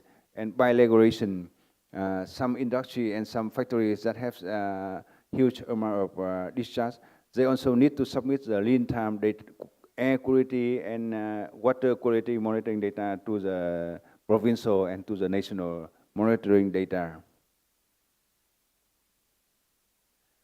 And now I'd like to talk about the challenges and some initiative by Vietnamese government. How do we tackle the air pollution and haze pollution in Vietnam? The challenges, we have identified 4 main challenges. First is the high emission sources. We found out that, as I presented before, that the major source now is the air from the traffic, and the serious problem is the PM2.5 in the major cities. And the second is that the industrial activities. With the industrialization and urbanization now, the 2 main sources are the transport and the manufacturing. And the second challenge is that we have a very limited air quality monitoring and data management.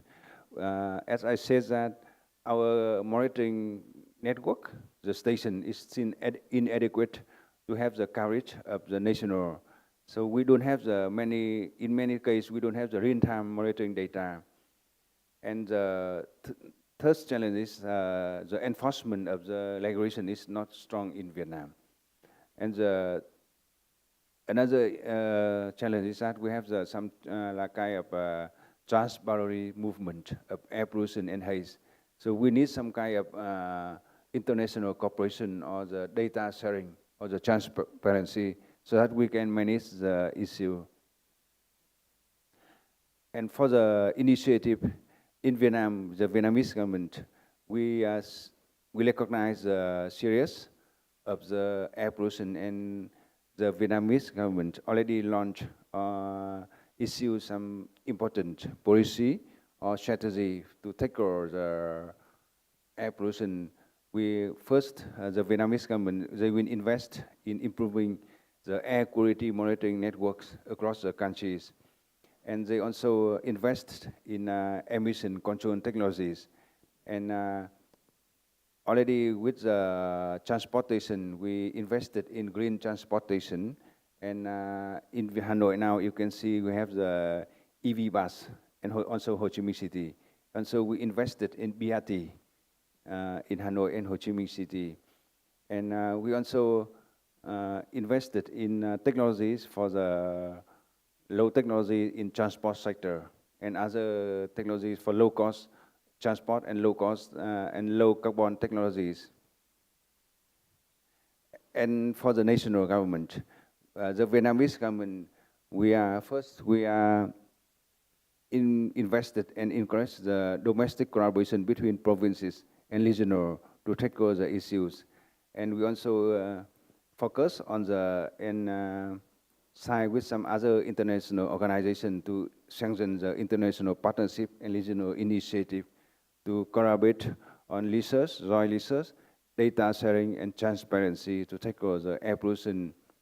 And we also have some joint regional initiative, like we are partner for the ENET, the acid deposition network in East Asia, to share the data not only in acid deposition but also on PM2.5 monitoring. And also we have already invested in the joint research with other international organizations to share the latest data and also the technologies. So that is my presentation. Thank you very much. Thank you very much, Dr. Gao, for that insightful presentation. Actually, I and Dr. Gao, we work together like 10 years, so we see a lot of improvement of air quality management in Vietnam as well. And for your presentation, I see that the Vietnamese government put big effort both in terms of technology and also policy. And we still have the same concern, right, that we have in-country air pollution and also transboundary haze. That's why we need to work together for our Mekong sub-region. Let's go to the next presenter, Ms. Nayana Chai Thiem Wong. She is the Director of the Health Impact Assessment Division at Thailand's Ministry of Public Health. She will discuss the health impacts of haze pollution and the necessary mitigation measures. Thank you very much. And first of all, thank you for the Ministry of Foreign Affairs, Japan and Thailand that held this meeting. And thank you for your attention, everyone. Actually, I think nearly every country that face the problem of the haze pollution or air pollution, even Thailand or Vietnam or Laos, as Dr. Gao already mentioned. So in the part of the public health or health, it is a downstream because of the source, it's upstream and then go to the middle stream, and then people who will be affected by the pollution. So let's see the first slide. So the health impact caused by the haze pollution.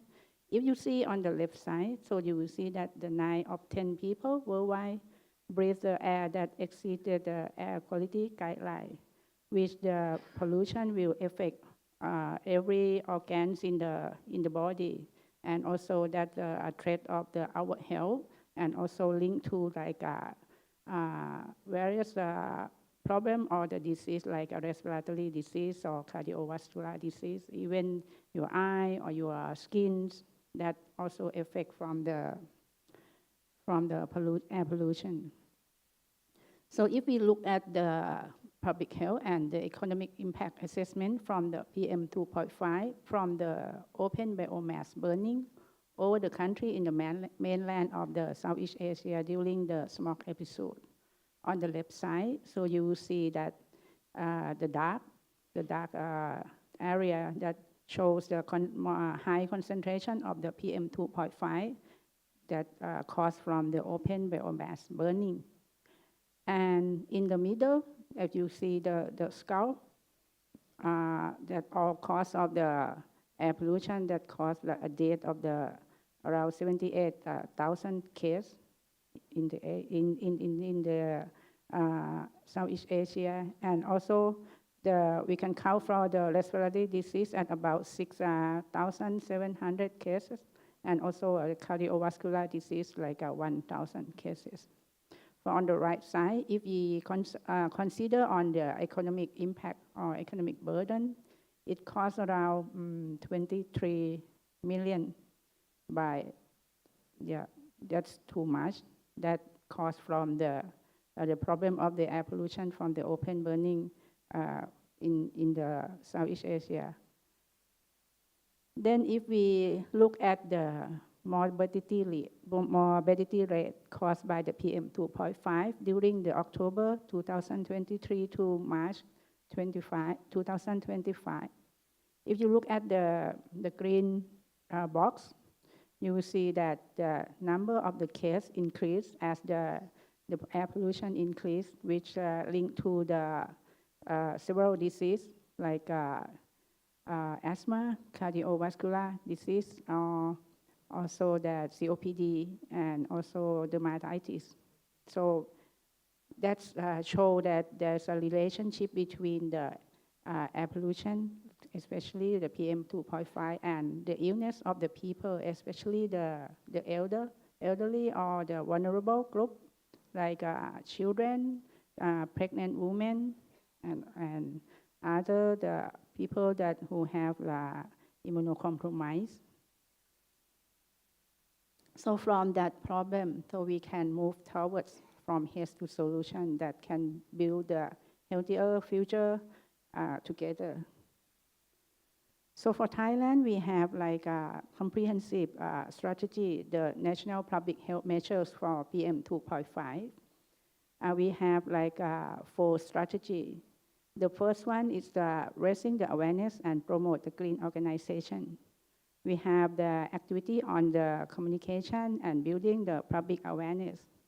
And also we promote the clean organization to reduce pollution, especially in the healthcare facility and others. The second one is about the reduce and prevent the health impact. So we have set up a system of the health impact surveillance and warning.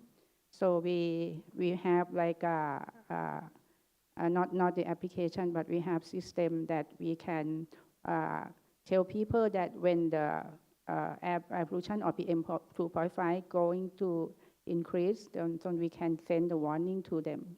So like in the last month, every day we have the communicate to the people that which area that have the high concentration of the PM 2.5 so they can protect themselves. And also we have the prevention health impact in the vulnerable group. So in some cases that they have, in some area that they have the highest concentration of PM 2.5, then we will have like a measures. For example, in Bangkok last month, so there's a measure of the work from home that people can stop using reduce the using of the vehicle or use of public transport, or maybe the people who want to go for exercise, they can have to refrain from the outdoor activity that to protect themselves. And also we have the measure to provide a clean air room and also dust proofing net. Then I will talk about the detail later. So the next one, the third strategy is to provide medical and public health services. So we have set up the medical and public health service network. So we call the pollution clinic that can be on-site or online. And also we have a system of what we call Mor Prom in Thai, and probably in English maybe ready to service for medical service. That will be the appointment system for the people. Also, we have a public health operational team that will be support for the vulnerable group in the community. And also we provide personal protective equipment. For the fourth strategy, we have a public health management system, which over the country, we have a public health emergency operation center in the nearly every province. And then they will be called out by the permanent secretary of the Ministry of Public Health to announce that if they want, they will open the center or not. It depends on the amount of the PM 2.5 in each area. Then we also promote and enforce the law that related to the problem of the air pollution. For example, the Public Health Act, and also the other one is Occupational and Environmental Disease Act. So let's go to detail in the first one, raising the public awareness and strengthening community participation on PM 2.5. We have communication and give the education to the people. We have real-time monitoring and communication. We have the health risk warning. And also the community engagement and participation is very, very important because the people in the community or in the small group that can help us to give information to people, to another one. And also we're strengthening the institutional capacity. So we try to communicate with several group of people and also the institute. We have different channels like on air, online, and on ground that we can communicate or send information to the people. And also the strengthening community participation because a community is a grassroots for the fundamental behavioral change for better air pollution and management practice. Here are some pictures of the activities that we did in the community. The second one, we have prevent health impact in the vulnerable group. So this one is about the clean air room. The clean air room is a room that can prevent the PM 2.5 from the outside by filtering and also purifying air inside the room. So we have focus on the group of the children, small children that children is very, very sensitive to the air pollution. So we have the activities like a guideline, how to set the clean air room. We have developed the online platform. So if you see on the left side, you will see on the map, the dot of the clean air room in the different part of the country, especially in the northern part, which is more sensitive to the PM 2.5. We also have activities on the sharing the knowledge and best practice and also the monitoring and also the capacity building for the public health officer and also the teacher that they can know how to protect the children. Also, we have coordination with the public and private sector that can help set up the clean air room. So at the moment, we have more than 17,000 rooms around the country. Next one, it's also another protective innovation. So the first one, clean air room, we got the collaboration from the faculty of the engineering, Chiang Mai University, as well as for the dust proofing net. Also the innovation from the University of Chiang Mai. So it is a normal cotton mosquito net, and then we connect with the air filtering and also the fan.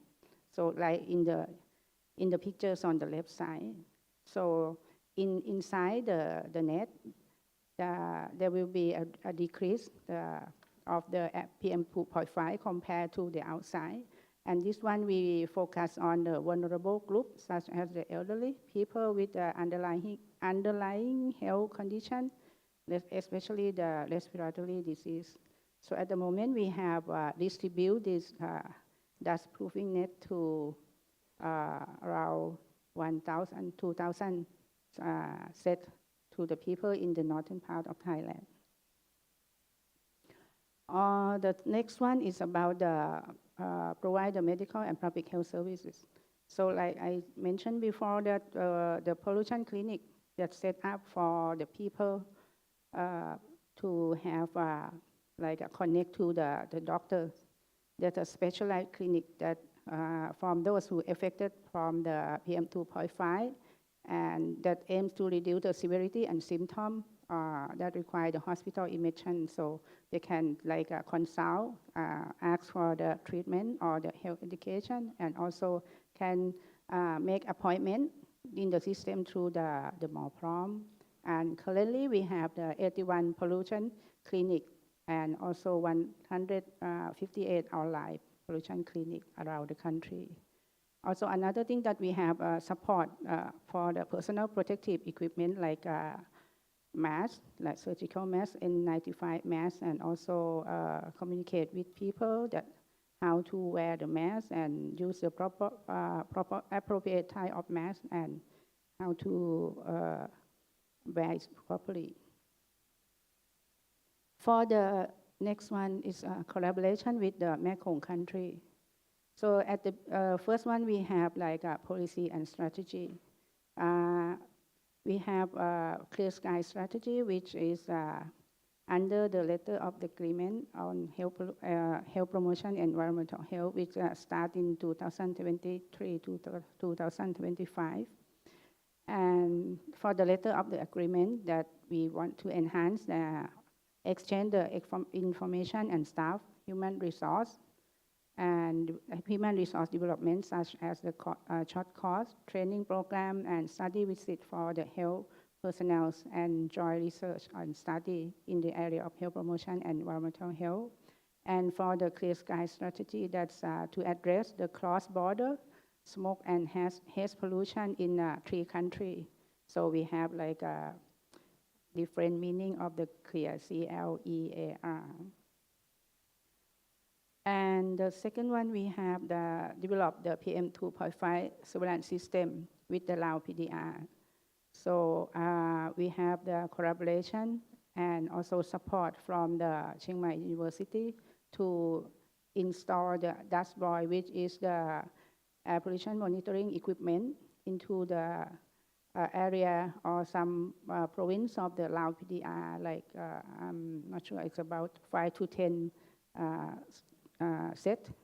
And also for the clean air, we have another project on the clean air school. This is to create the clean air for the students, for the healthier. So we have activities on that. And I think we also have support from the other organization. So I think at the moment we have 10 schools in Lao PDR. And for the recommendation, so from what I mentioned, I think we have to work together. The first one is to utilize the cooperative mechanism to exchange the best practice and sharing knowledge and experience. And to intensify the efforts and further strong action and measures to control air pollution source and reduce the health impact. And the last one is about the technical capacity building for the health practitioner and local authority on air pollution control. We have to work together in the Mekong country or even in the ASEAN country because we have the connection of the border. So once there's a problem in one country, they will affect the other country. So if we see now that the hotspot, even in Thailand, we have like a good, better situation of PM 2.5. But then if there is a more hotspot in the area, neighboring area, so we will get the problem again. So we have to work together to build up all the better environment and better health for all of our country. Thank you very much.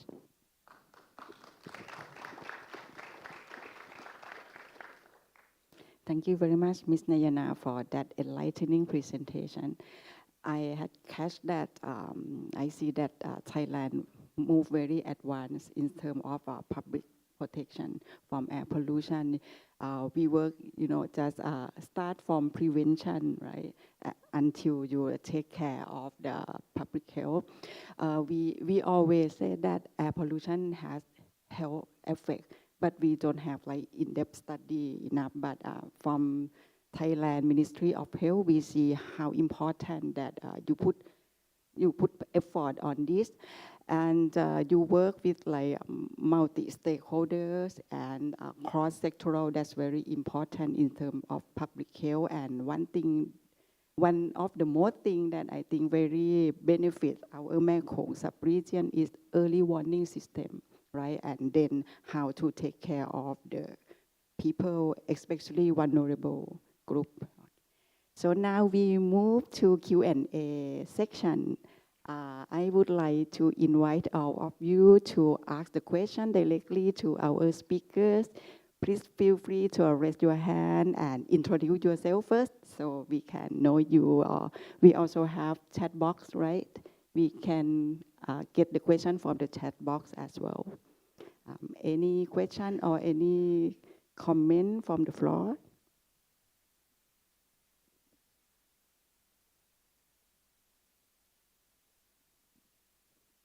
I think our speaker made a very clear presentation, that's why, or maybe you are hungry, right? Okay, yes, please.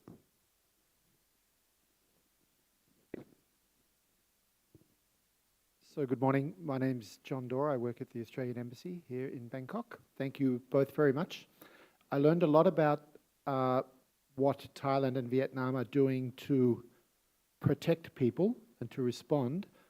I'm interested in how you are, both countries, dealing with the main sources.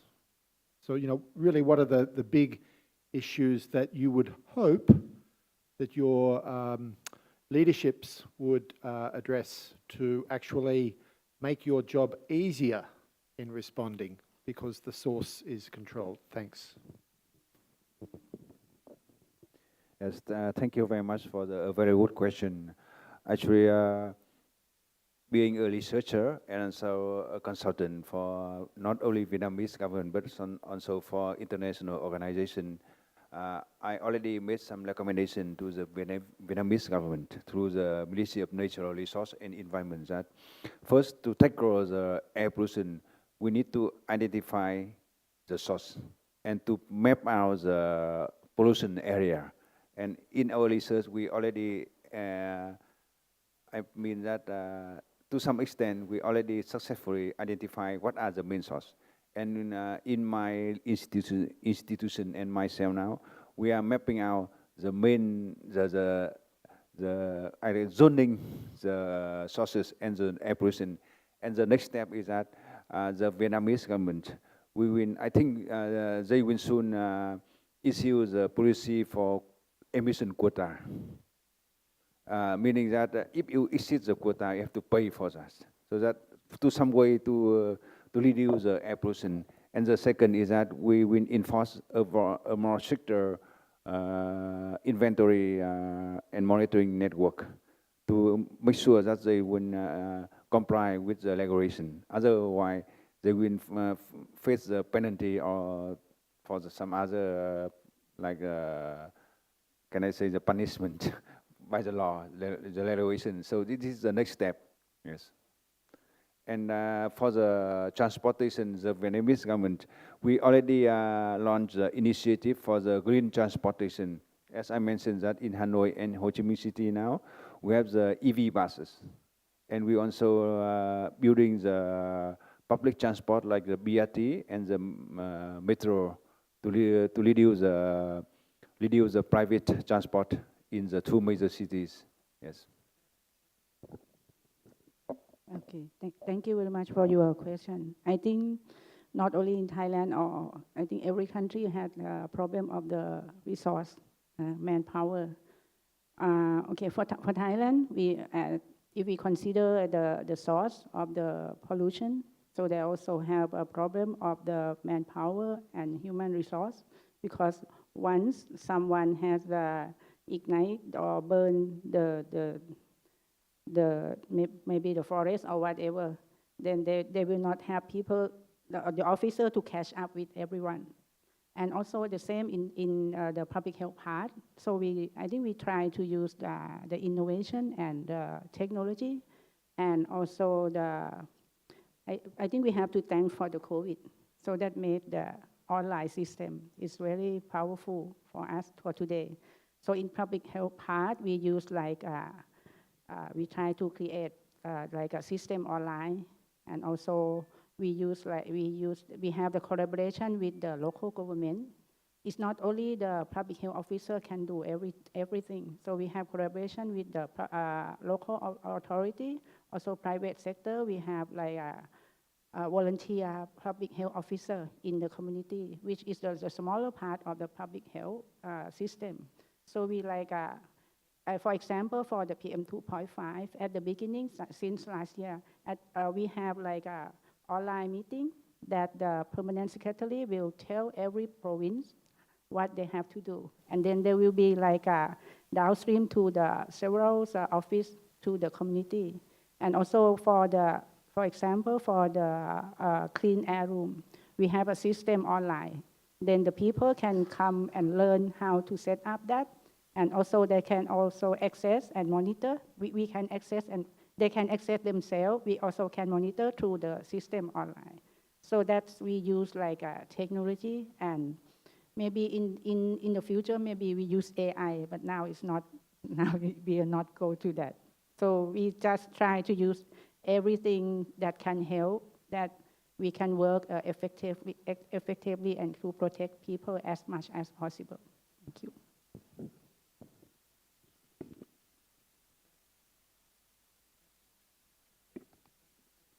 Thank you all the panelists and moderators for such a productive discussions, as well as comment from some leader of the Lao PDR and Myanmar. Thank you so much.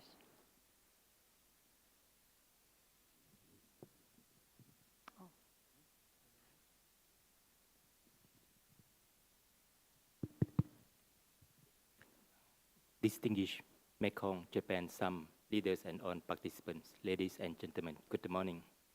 First of all, I would like to extend my sincere appreciation to the Ministry of Foreign Affairs of Thailand and the Ministry of Foreign Affairs of Japan for co-hosting the second Sustainable Development Goals Forum. My thanks also goes to the moderator and the two speakers for your insightful and comprehensive presentations on the transboundary haze and pollution prevention and mitigation. Taking this opportunity, I would like to have some comments on the topic as follows. The Lao PDR, as like the other Mekong member countries, recognize the critical importance of addressing transboundary haze and pollution, particularly in alignment with the Mekong-Japan Cooperation Strategy 2024. This strategy underscores the need for regional collaboration and collective action to tackle environmental challenges that transcends national boundary. For the Lao PDR, engaging with neighboring countries in the Mekong sub-region present valuable opportunities to develop and implement comprehensive policies aimed at reducing emissions from agricultural practices, industrial activities, and other sources that contribute to haze. By working together, we can address the root cause of pollution and ensure a cleaner, healthier environment for all. To effectively mitigate haze and pollution, It is imperative for Mekong member countries to adopt and promote sustainable agriculture practices. Traditional methods such as slash and burn agriculture have been identified as a significant contributors to haze pollution. Under the framework of the Mekong-Japan Cooperation Strategy, we can collaborate to develop targeted training programs that educate farmers on environmentally friendly techniques. These include agroforestry, integrated pest management, organic farming, and the use of alternative land clearing methods that minimize environmental impacts. By empowering farmers with sustainable practices, we can reduce emissions while enhancing agricultural productivity and resilience. Furthermore, the establishment of a robust regional air quality monitoring and data sharing system is essential for informed decision-making and effective response strategies. The Mekong-Japan Cooperation Strategy encourages member states to enhance their monitoring capabilities and foster collaboration in data collection, analysis, and dissemination.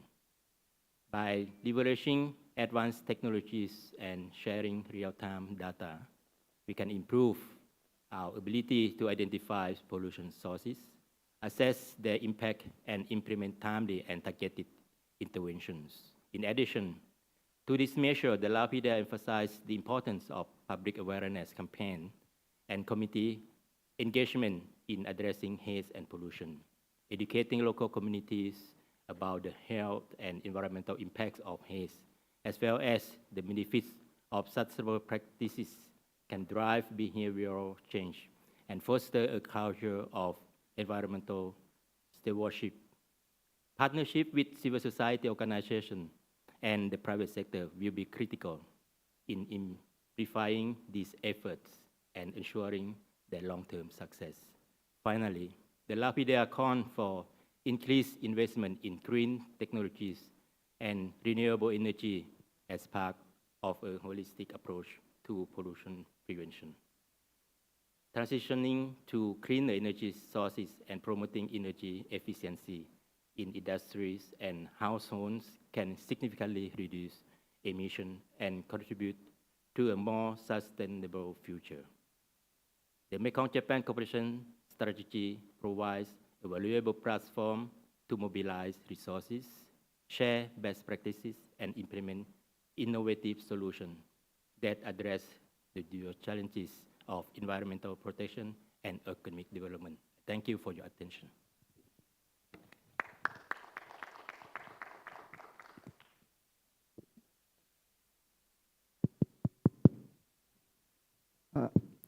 Some leaders of the Mekong-Japan corporations and distinguished speakers and dear participants, very good morning.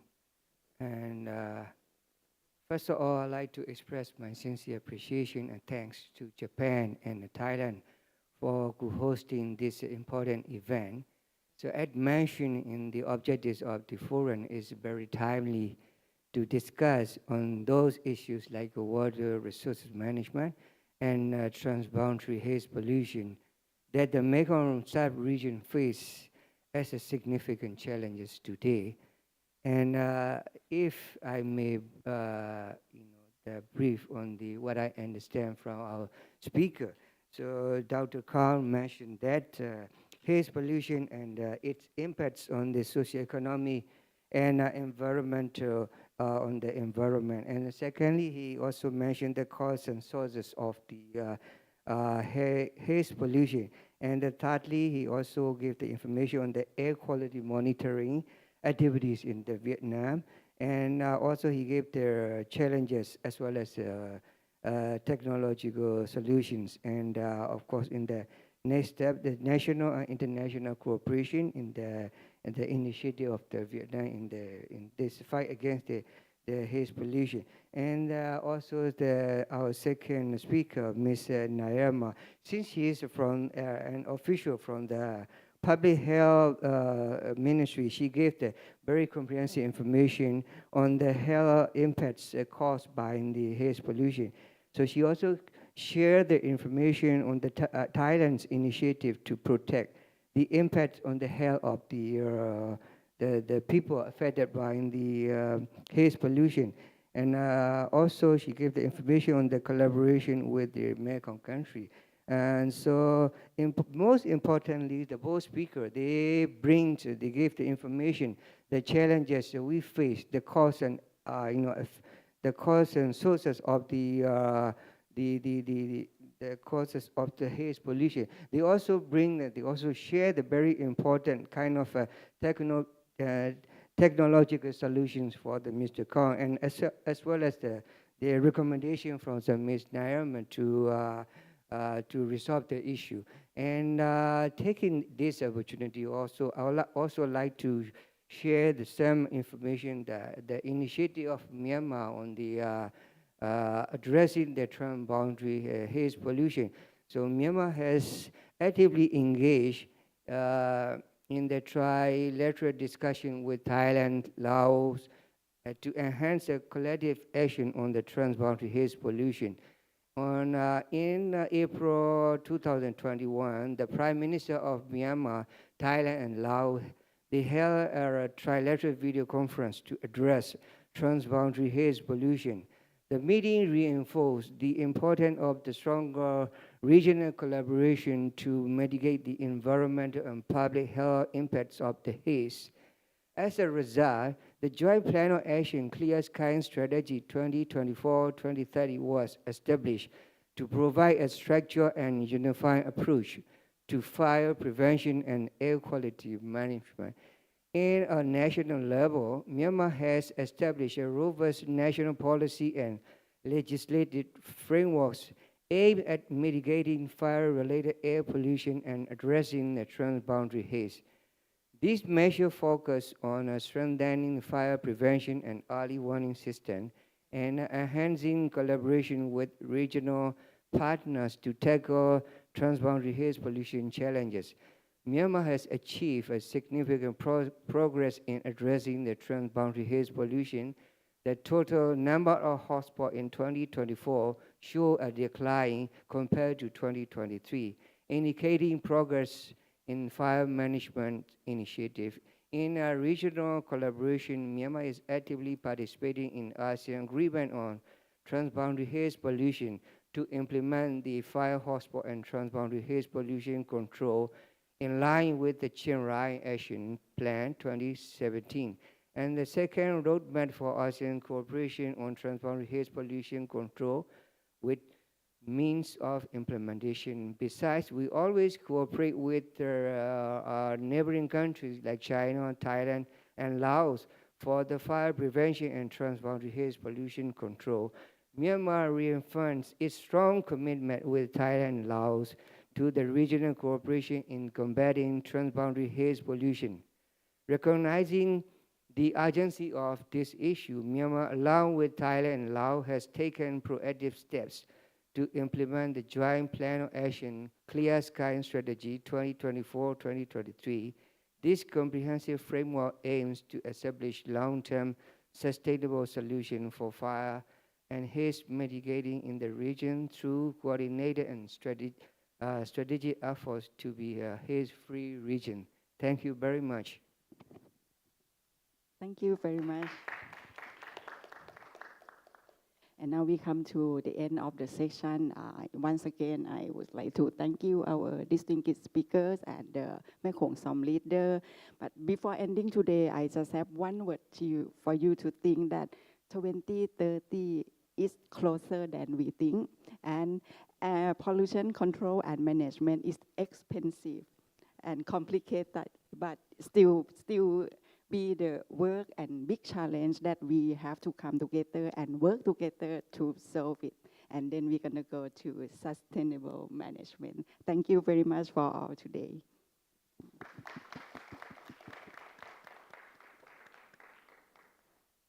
Thank you very much for all the panelists and our moderators.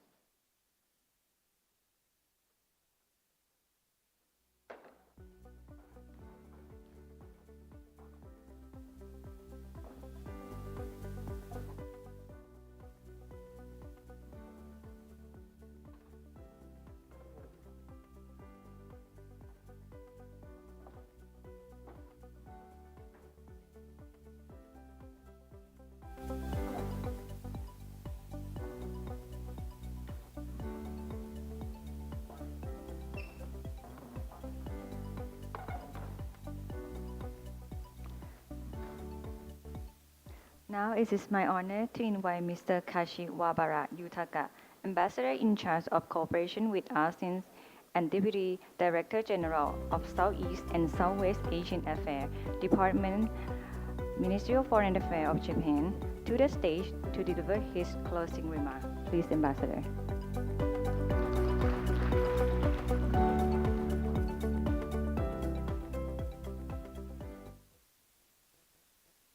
Ladies and gentlemen, distinguished guests, I am very pleased to be here to join the second Mekong-Japan SDG Forum. I found the discussion very productive and very interesting as we shared meaningful information and exchanged views among the representatives and experts from the Mekong region countries and Japan and elsewhere. I personally learned a lot about the cause, background, policy, and strategies behind this, regarding these issues, and also about the challenges which we face together. I would like to thank all the speakers, the moderators, the MC, and everybody who gathered for this event in this room, and everybody who is listening online.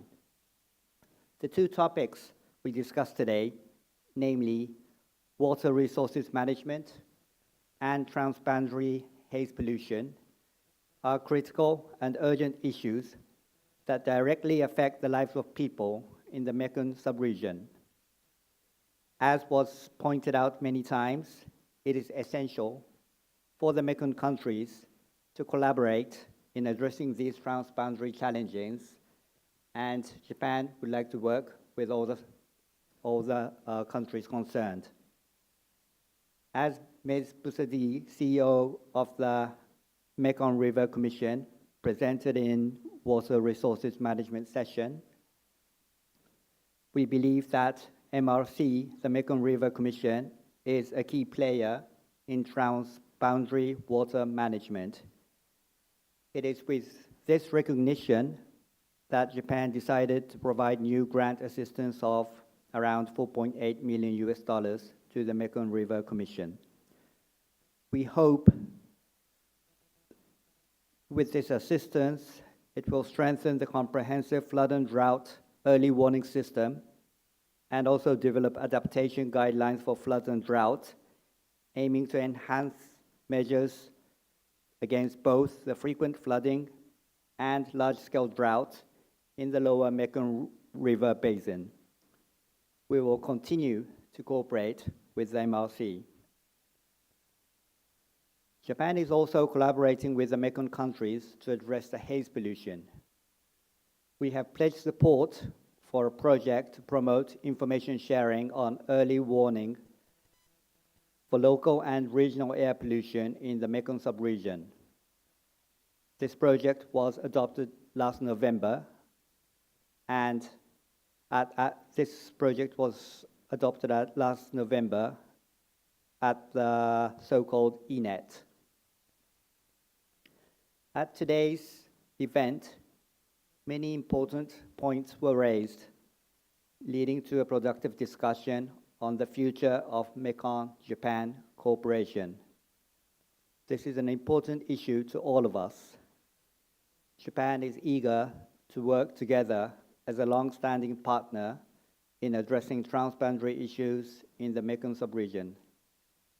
As highlighted in today's discussion, we aim to build a co-creation relationship with the Mekong countries, where Japan's DX and GX initiatives can contribute to solutions for the sub-regional challenges.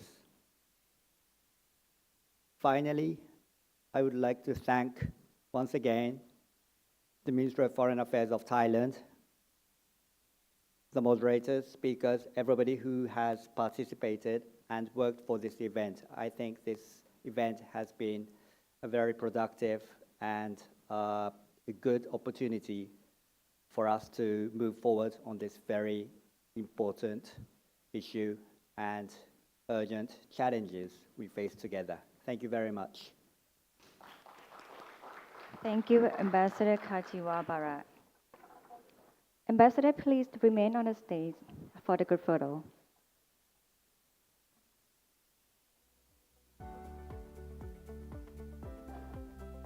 Now, I would like to invite Deputy Director General Pang Tips, some leaders of the Mekong countries, and all panelists and moderators onto the stage to have a group photo, please.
Thank you, Deputy Director, Ambassador, some leader, and all panelists.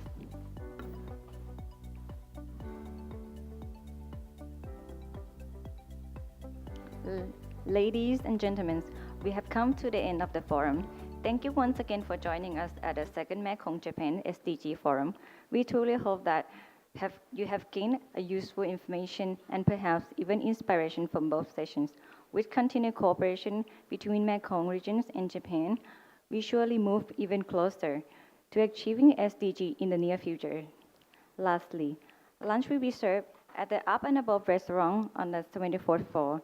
Please kindly present Kum Pong received it at the registration desk to the hotel staff. Thank you. Thank you for today.